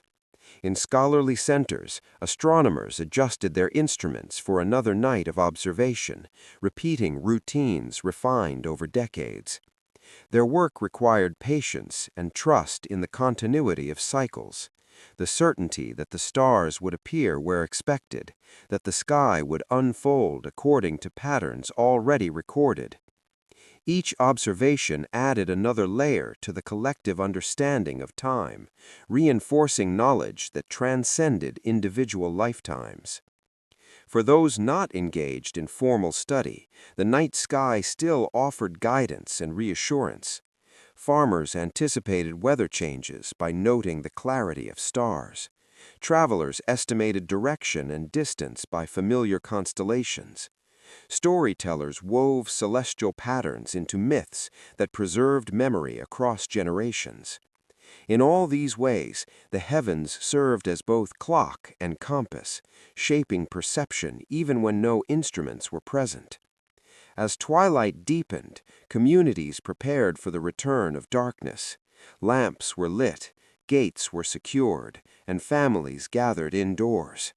In scholarly centers, astronomers adjusted their instruments for another night of observation, repeating routines refined over decades. Their work required patience and trust in the continuity of cycles, the certainty that the stars would appear where expected, that the sky would unfold according to patterns already recorded. Each observation added another layer to the collective understanding of time, reinforcing knowledge that transcended individual lifetimes. For those not engaged in formal study, the night sky still offered guidance and reassurance. Farmers anticipated weather changes by noting the clarity of stars. Travelers estimated direction and distance by familiar constellations. Storytellers wove celestial patterns into myths that preserved memory across generations.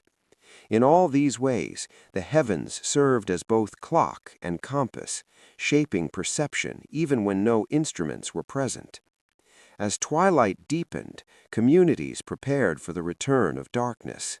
Lamps were lit, gates were secured, and families gathered indoors. In scholarly centers, astronomers adjusted their instruments for another night of observation, repeating routines refined over decades.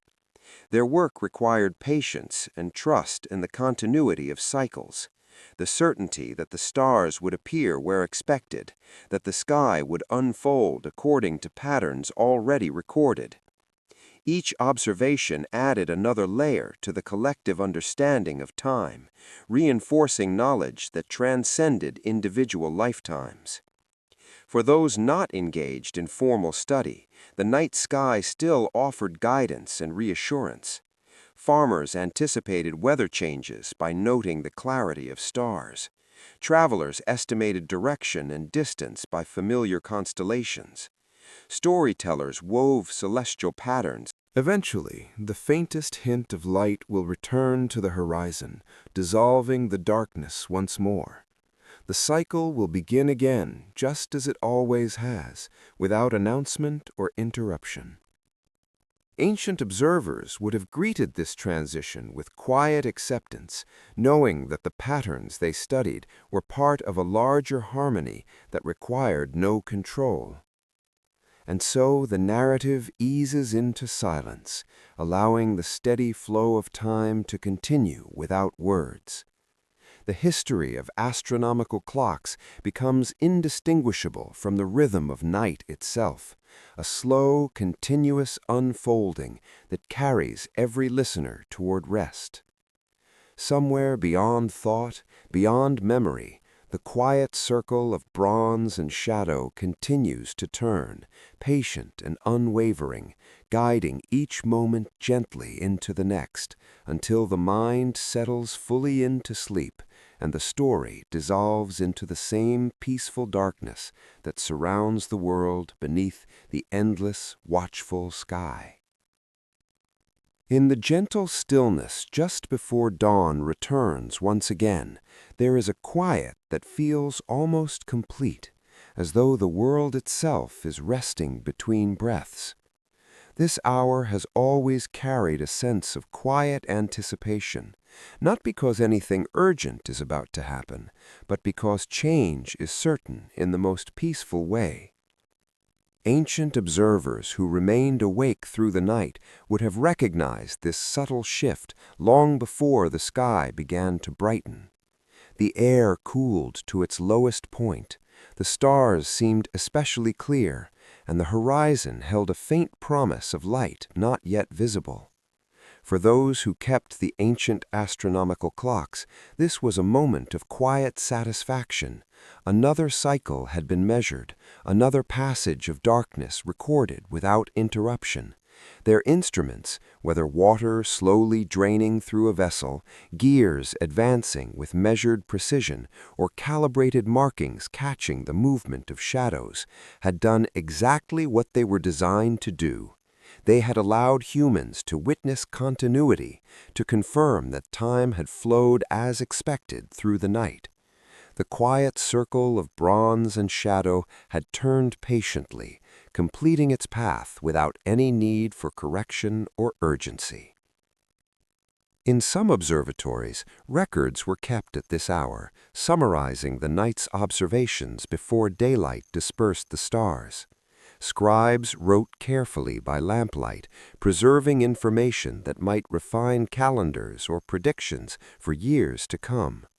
Yet even as they worked, they knew that the most important aspect of their task was not the details of individual measurements, but the preservation of rhythm, the assurance that the universe remained orderly and comprehensible.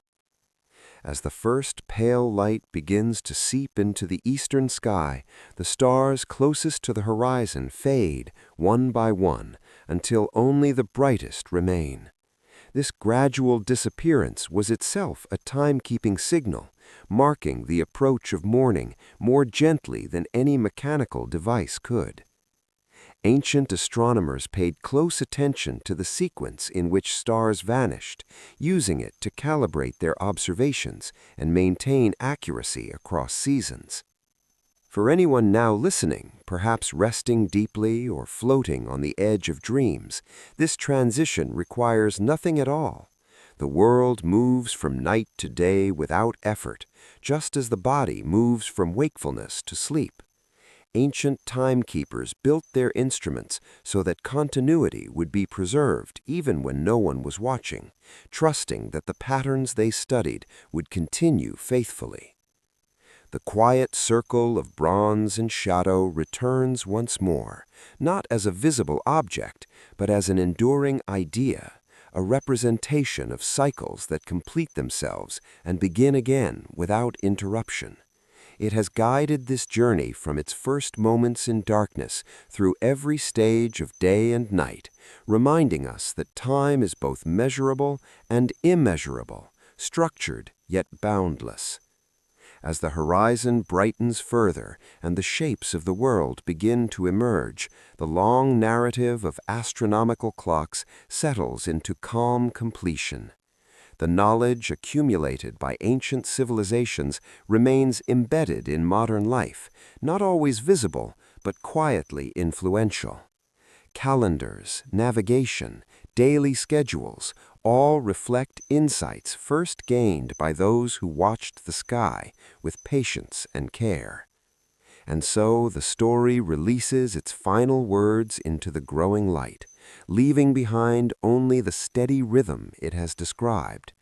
The quiet circle of bronze and shadow continues to turn somewhere beyond awareness, carrying the hours forward into another day that will unfold as gently and inevitably as every day before it. There is nothing left to follow, nothing left to remember, only the calm assurance that time will continue its peaceful course, guiding every moment into its natural place within the endless, reassuring flow of existence. As morning fully arrives and the light becomes clear and steady, the long passage through night, observation, and memory settles into a quiet sense of completion. Ancient keepers of time would have recognized this feeling, not as an ending, but as the natural resolution of a cycle faithfully observed. The instruments that measured the darkness now stood in calm readiness for the next transition, their work continuous even when no one was watching. Water clocks could be refilled, mechanical devices rewound, sundials prepared to receive the sun's arc once again. Nothing was ever finished because time itself never paused. In temple courtyards, palace towers, and observatories scattered across continents, generations of astronomers handed their knowledge to those who followed. Each successor inherited not only instruments and records, but also a quiet discipline, the willingness to watch patiently, to trust repetition, and to accept that the largest patterns unfold slowly. The quiet circle of bronze and shadow remained their shared symbol, representing a stability that extended beyond individual lives. For ordinary people, the mastery of time was experienced less through instruments and more through habit.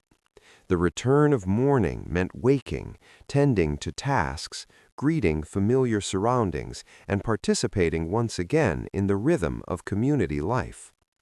Even without formal awareness of astronomical cycles, their routines aligned naturally with the patterns first studied by scholars and priests.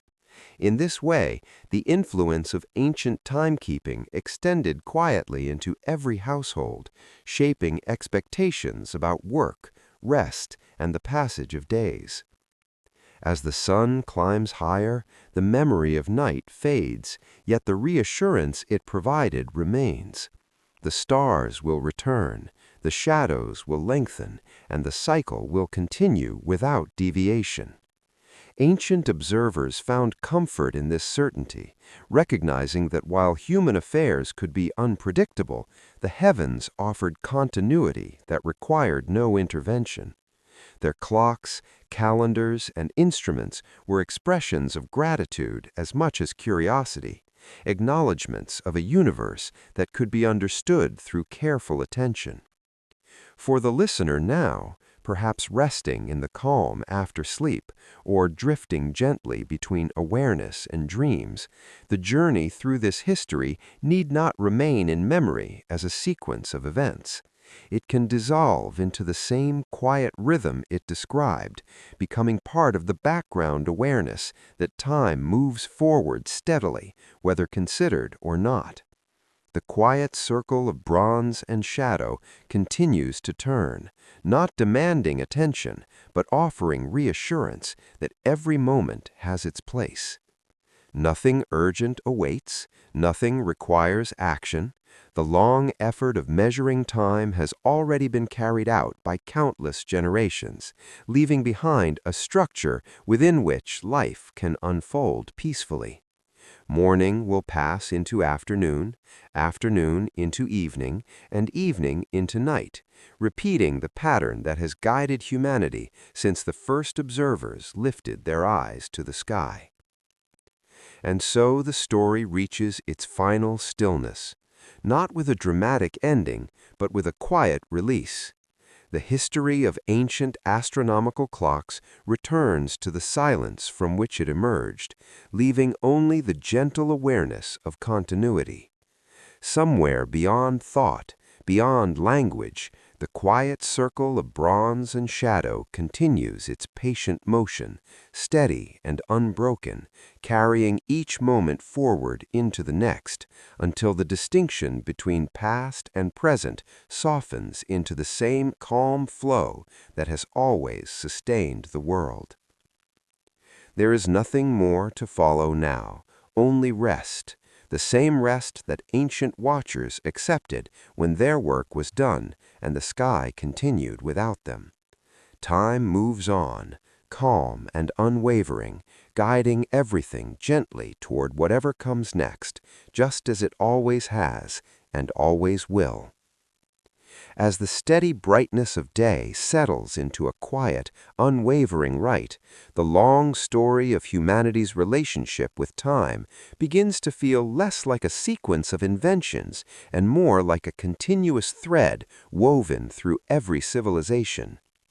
By the early modern period, astronomical clocks had become both scientific instruments and symbols of order, reflecting a growing confidence that the universe could be understood through observation and reason.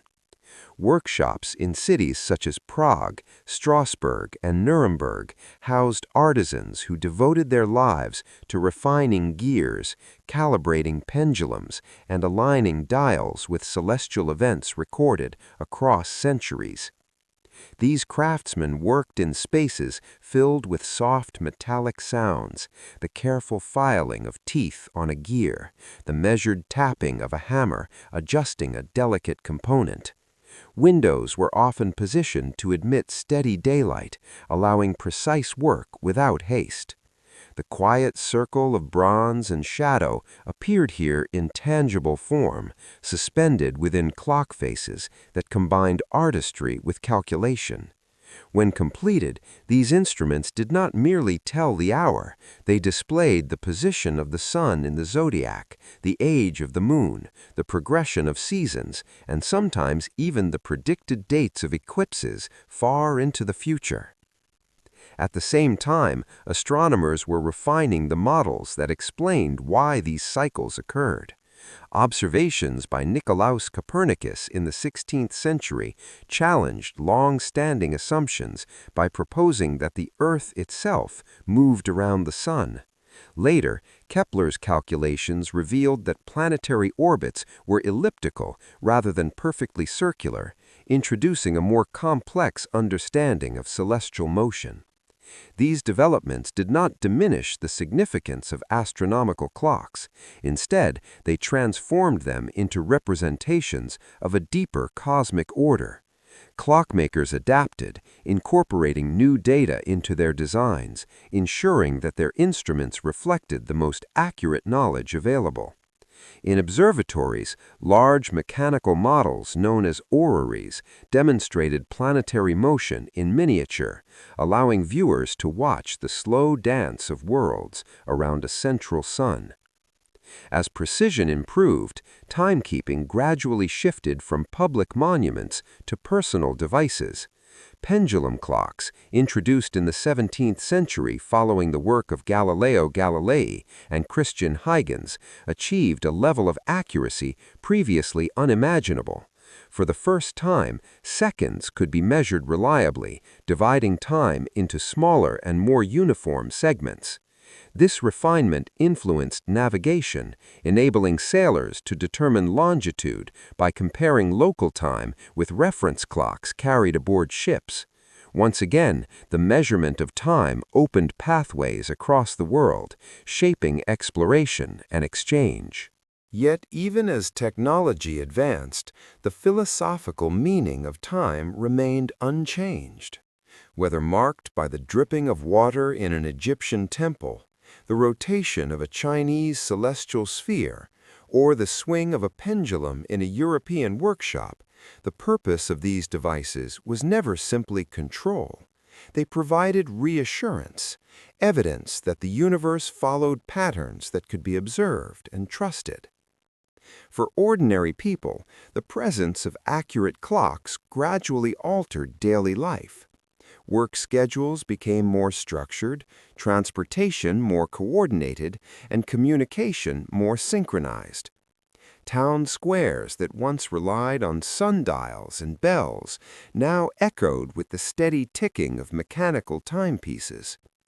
Despite this increased precision, the deeper cycles of day and night, season and year continued to guide human experience in ways no machine could replace.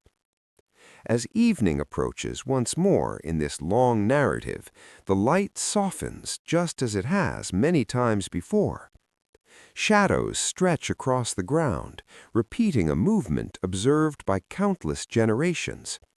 The quiet circle of bronze and shadow returns in its most familiar form, a reminder that no matter how sophisticated timekeeping becomes, it ultimately reflects the same cosmic rhythm that ancient observers first recognized. If the listener has drifted into sleep at any point along this journey, the story has fulfilled its purpose. Time does not require witnesses to continue. The ancient builders of astronomical clocks understood this deeply. Their instruments were designed to function whether watched or ignored, preserving continuity for future observers who might one day consult them. As darkness settles gently once more, the narrative moves toward its final reflection. Civilizations have risen and fallen, empires have expanded and faded, technologies have transformed beyond recognition, yet the fundamental relationship between humanity and time has remained constant. We measure it, organize it, contemplate it, and ultimately live within it without ever stepping outside its flow. The quiet circle of bronze and shadow continues to turn somewhere beyond awareness, patient and unhurried, marking the passage from one moment to the next with unwavering calm. It has accompanied farmers watching the floodwaters of the Nile, monks rising before dawn for prayer, navigators crossing open oceans, and scholars recording the motion of distant stars. It accompanies us now as well, even in sleep, even in silence. In the end, the mastery of time achieved by ancient astronomers was not domination, but understanding, the recognition that while human life is brief, the patterns that sustain it are enduring. Their clocks stand as monuments, not to conquest, but to attention, to the quiet act of noticing the world as it moves. And so the journey comes to rest in the same stillness from which it began. The sky darkens, the stars emerge, and the endless sequence of cycles continues without interruption. There is nothing more to measure, nothing more to anticipate. The universe turns calmly, steadily, carrying every life forward in its gentle motion. If this journey through history has stayed with you, it may be because it mirrors something deeply familiar, the awareness that time passes whether we watch it or not, and that within its steady flow there is room for rest. The quiet circle of bronze and shadow keeps turning, not as a reminder of urgency, but as a reassurance that everything unfolds at its own pace. And as the night deepens and the mind settles fully into sleep, the story of ancient astronomical clocks fades into the background, leaving only the calm rhythm it described, a rhythm older than memory, wider than history, and steady enough to carry every listener gently into dreams beneath the same sky that inspired humanity's first attempts to understand the passing of time. The night, having returned so many times throughout this journey, now feels less like darkness and more like a quiet completion. It spreads gently across the landscape, softening edges and dissolving the details that once demanded attention.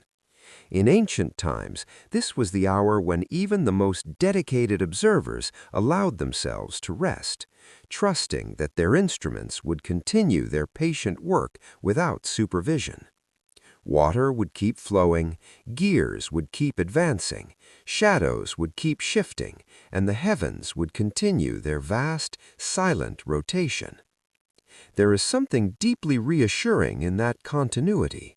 The civilizations that built the first astronomical clocks did so not because they believed time could be controlled, but because they sensed that understanding it would bring peace. To measure the hours was to acknowledge that they existed in an ordered universe, one where events unfolded according to patterns rather than chaos. Even when those civilizations eventually declined or disappeared, the patterns remained, unchanged and available to those who came after. In the centuries that followed, many of the great clocks themselves fell silent. Some were damaged by conflict, others dismantled as new technologies replaced old ones, and many simply wore down under the weight of time they had once so faithfully recorded. Yet the knowledge they embodied was never truly lost. It persisted in manuscripts, in architectural alignments, in cultural traditions that continued to observe solstices, equinoxes, and lunar cycles. The quiet circle of bronze and shadow survived not only as an object, but as an idea, a way of seeing the world as structured by recurring motion. Yet even as technology advanced, the philosophical meaning of time remained unchanged. Whether marked by the dripping of water in an Egyptian temple, the rotation of a Chinese celestial sphere, or the swing of a pendulum in a European workshop, the purpose of these devices was never simply control.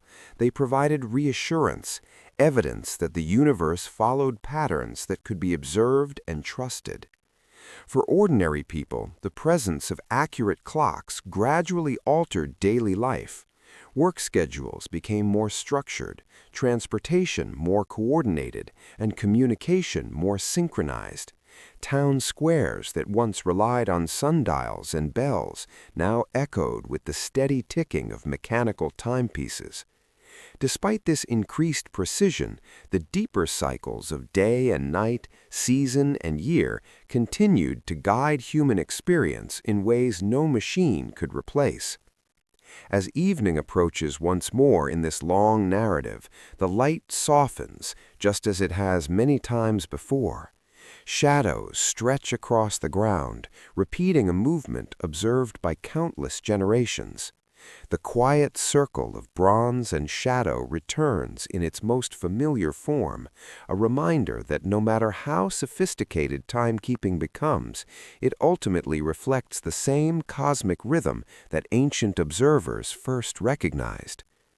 If the listener has drifted into sleep at any point along this journey, the story has fulfilled its purpose. Time does not require witnesses to continue. The ancient builders of astronomical clocks understood this deeply. Their instruments were designed to function whether watched or ignored, preserving continuity for future observers who might one day consult them. As darkness settles gently once more, the narrative moves toward its final reflection. Civilizations have risen and fallen, empires have expanded and faded, technologies have transformed beyond recognition, yet the fundamental relationship between humanity and time has remained constant. We measure it, organize it, contemplate it, and ultimately live within it without ever stepping outside its flow. The quiet circle of bronze and shadow continues to turn somewhere beyond awareness, patient and unhurried, marking the passage from one moment to the next with unwavering calm. It has accompanied farmers watching the floodwaters of the Nile, monks rising before dawn for prayer, navigators crossing open oceans, and scholars recording the motion of distant stars. It accompanies us now as well, even in sleep, even in silence. In the end, the mastery of time achieved by ancient astronomers was not domination, but understanding, the recognition that while human life is brief, the patterns that sustain it are enduring. Their clocks stand as monuments not to conquest, but to attention, to the quiet act of noticing the world as it moves. And so the journey comes to rest in the same stillness from which it began. The sky darkens, the stars emerge, and the endless sequence of cycles continues without interruption. There is nothing more to measure, nothing more to anticipate. The universe turns calmly, steadily, carrying every life forward in its gentle motion. If this journey through history has stayed with you, it may be because it mirrors something deeply familiar, the awareness that time passes whether we watch it or not, and that within its steady flow there is room for rest. The quiet circle of bronze and shadow keeps turning, not as a reminder of urgency, but as a reassurance that everything unfolds at its own pace. And as the night deepens and the mind settles fully into sleep, the story of ancient astronomical clocks fades into the background, leaving only the calm rhythm it described, a rhythm older than memory, wider than history, and steady enough to carry every listener gently into dreams beneath the same sky that inspired humanity's first attempts to understand the passing of time. The night, having returned so many times throughout this journey, now feels less like darkness and more like a quiet completion. It spreads gently across the landscape, softening edges and dissolving the details that once demanded attention. In ancient times, this was the hour when even the most dedicated observers allowed themselves to rest, trusting that their instruments would continue their patient work without supervision. Water would keep flowing, gears would keep advancing, shadows would keep shifting, and the heavens would continue their vast, silent rotation. There is something deeply reassuring in that continuity. The civilizations that built the first astronomical clocks did so not because they believed time could be controlled, but because they sensed that understanding it would bring peace. To measure the hours was to acknowledge that they existed in an ordered universe, one where events unfolded according to patterns rather than chaos. Even when those civilizations eventually declined or disappeared, the patterns remained, unchanged and available to those who came after. In the centuries that followed, many of the great clocks themselves fell silent. Some were damaged by conflict, others dismantled as new technologies replaced old ones, and many simply wore down under the weight of time they had once so faithfully recorded. Yet the knowledge they embodied was never truly lost. It persisted in manuscripts, in architectural alignments, in cultural traditions that continued to observe solstices, equinoxes, and lunar cycles. The quiet circle of bronze and shadow survived, not only as an object, but as an idea, a way of seeing the world as structured by recurring motion. Modern timekeeping, with its atomic precision and digital displays, might seem far removed from these early efforts, yet it remains connected at its core. The most accurate clocks today still rely on the regular behavior of natural phenomena, measuring vibrations of atoms rather than the movement of water or gears. The scale has changed, but the principle is the same. Time is understood by observing consistent patterns. For the listener, now perhaps fully asleep or drifting in that gentle space between dreams and awareness, this long story no longer needs to be followed step by step. It can fade into the same quiet background as the ticking of a distant clock, present but unobtrusive. The ancient astronomers would have recognized this state as well, understanding that rest is part of the cycle they studied so carefully. The quiet circle of bronze and shadow continues to turn somewhere beyond perception, steady as the rotation of the earth itself. It does not rush, does not hesitate, does not demand attention. It simply marks the passage of existence in a way that feels almost compassionate, allowing each moment to arrive and depart without resistance. As the hours pass and the night deepens toward its final calm before dawn, the story reaches its true ending, not a conclusion in the sense of something finished, but a return to stillness. The history of ancient astronomical clocks dissolves into the larger history of the sky, of the planet turning through space, of the endless alternation between light and darkness that has shaped life since its beginning. Nothing more needs to be said, because the patterns will continue whether described or not. Another dawn will come, another day will unfold, and somewhere, perhaps unnoticed, another quiet circle of bronze and shadow will complete its patient rotation. And so the journey releases its final hold, allowing silence to settle in fully. The universe moves on in its calm, predictable way, carrying every listener gently forward through sleep, through dreams, and into whatever morning waits beyond the horizon, just as it has done for countless generations, just as it will continue to do long after every clock has stopped and every story has faded into the same peaceful, timeless dark. By now, the long passage of time described throughout this journey has become almost indistinguishable from the quiet passage of the night itself. The story no longer feels like a sequence of inventions or discoveries, but like a slow unfolding that has always been happening in the background of human life. Ancient astronomical clocks, once objects of intense focus and craftsmanship, now seem less like machines and more like echoes of a deeper awareness, the awareness that everything moves according to patterns too vast to be hurried. In the final calm before dawn, when even the faintest sounds seem softened by distance, the world feels as though it is suspended in a gentle pause. This was the hour when ancient temple courtyards lay empty, observatory platforms stood silent, and the instruments that had marked the hours continued their motion without witnesses.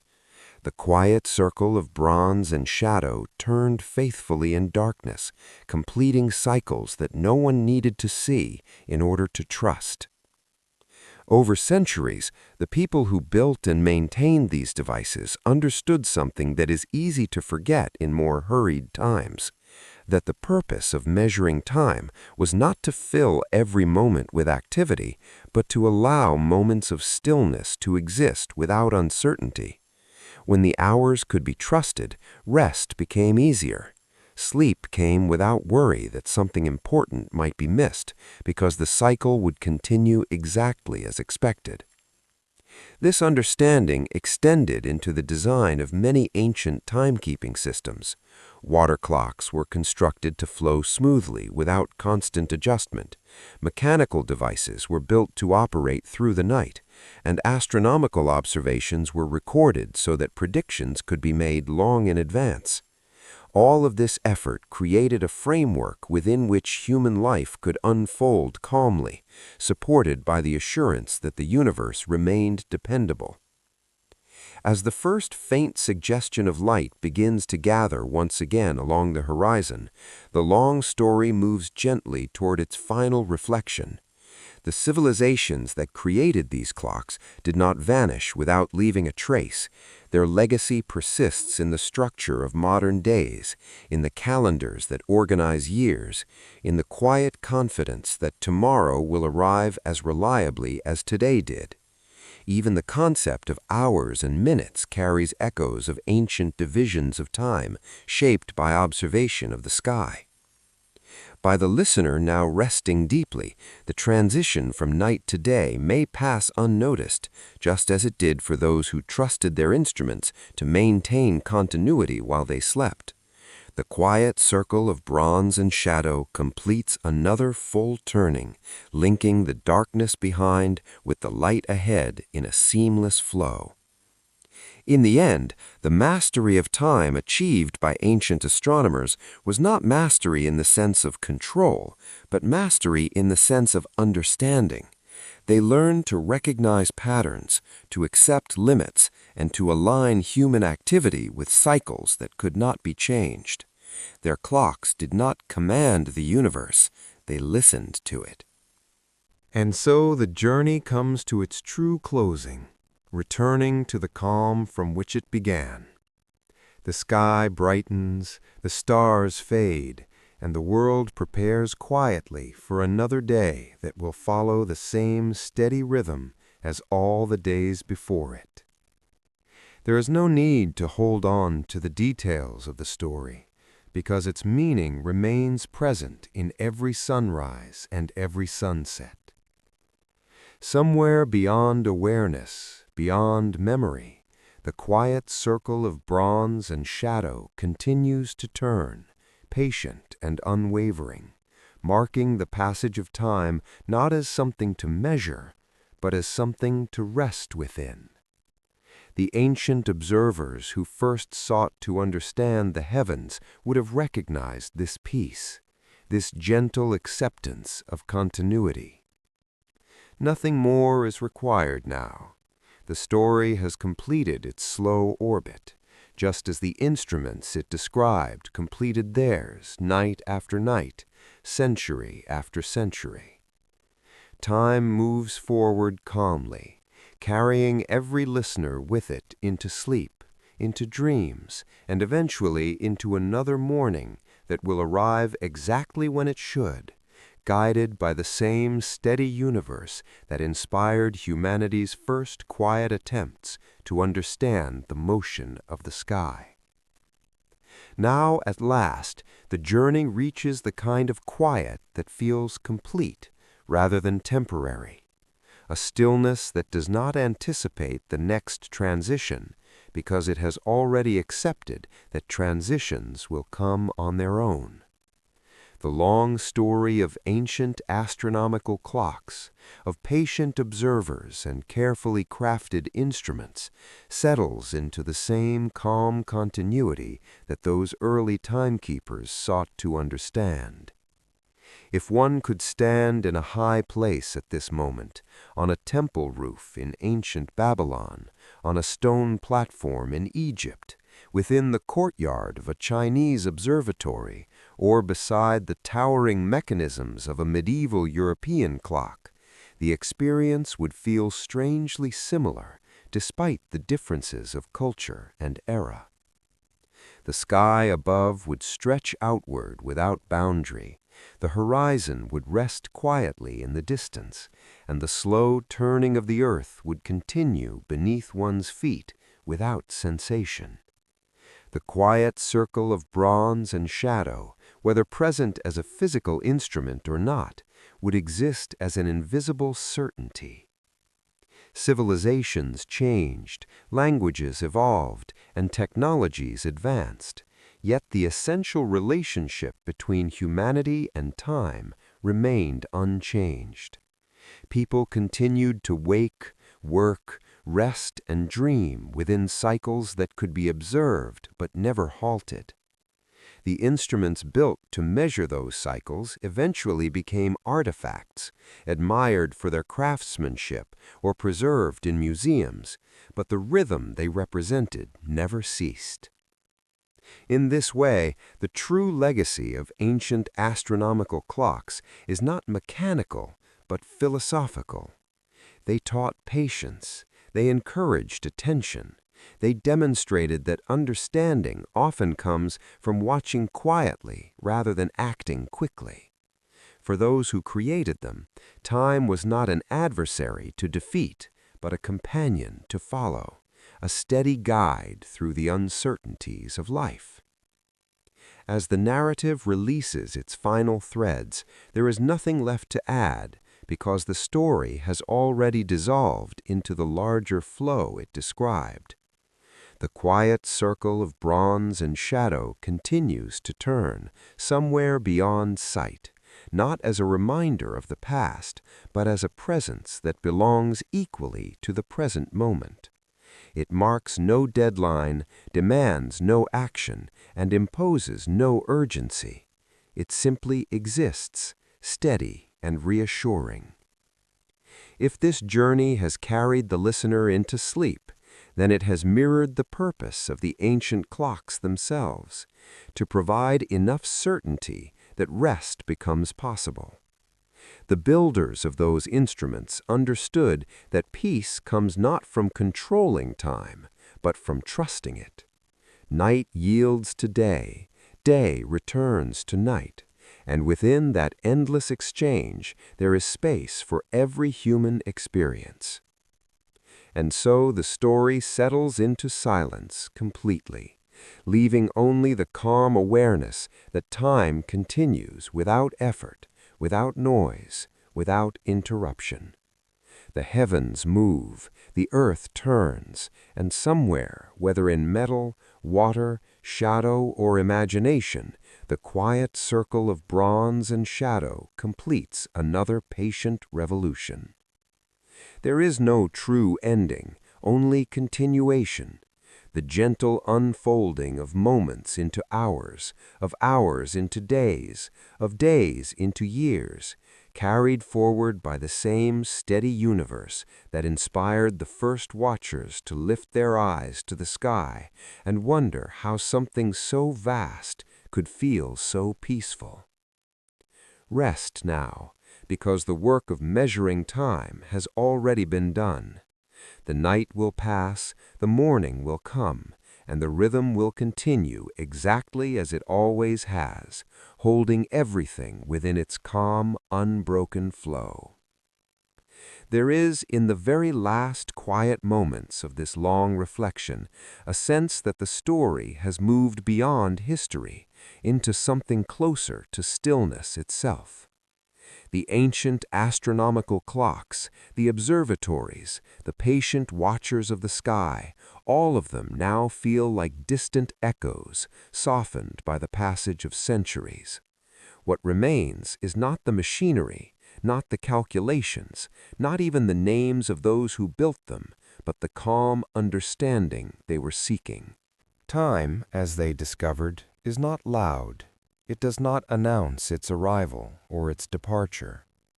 It passes gently, like the slow dimming of twilight or the gradual brightening before dawn. The quiet circle of bronze and shadow has served throughout this journey as a symbol of that gentleness, a reminder that the hours move forward whether measured or not, whether observed or not, whether remembered or not. In the deep past, before any instrument existed, people still sensed this movement. They watched the seasons change, the rivers rise and fall, the migrations of animals repeating year after year. Astronomical clocks were a refinement of that awareness, a way of making visible what had always been present. Even now, without any device at all, the body knows when to sleep and when to wake, guided by rhythms shaped long before written history.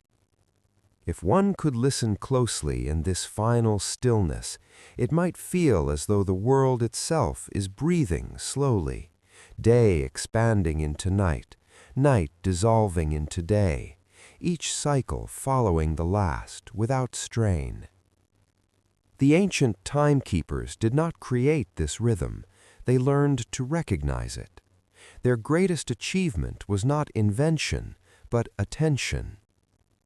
The quiet circle of bronze and shadow continues to turn, though it no longer needs to be imagined as metal or stone. It can be understood as the motion of the earth, the orbit around the sun, the steady unfolding of existence itself. Nothing interrupts it, nothing accelerates it. It is patient beyond any human measure. For the listener, now fully at rest or nearly so, this is the point where the story no longer needs words. The purpose of the narrative was never to reach a dramatic conclusion, but to guide the mind gently toward the same calm acceptance that ancient observers found beneath the night sky. They looked upward and saw patterns that reassured them the world would continue, that dawn would return, that time would carry them forward without requiring constant vigilance. And so the journey dissolves completely into quiet.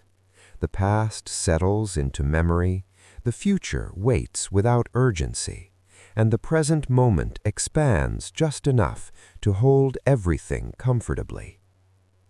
Somewhere beyond awareness, beyond the reach of thought, the quiet circle of bronze and shadow completes another slow, perfect turning.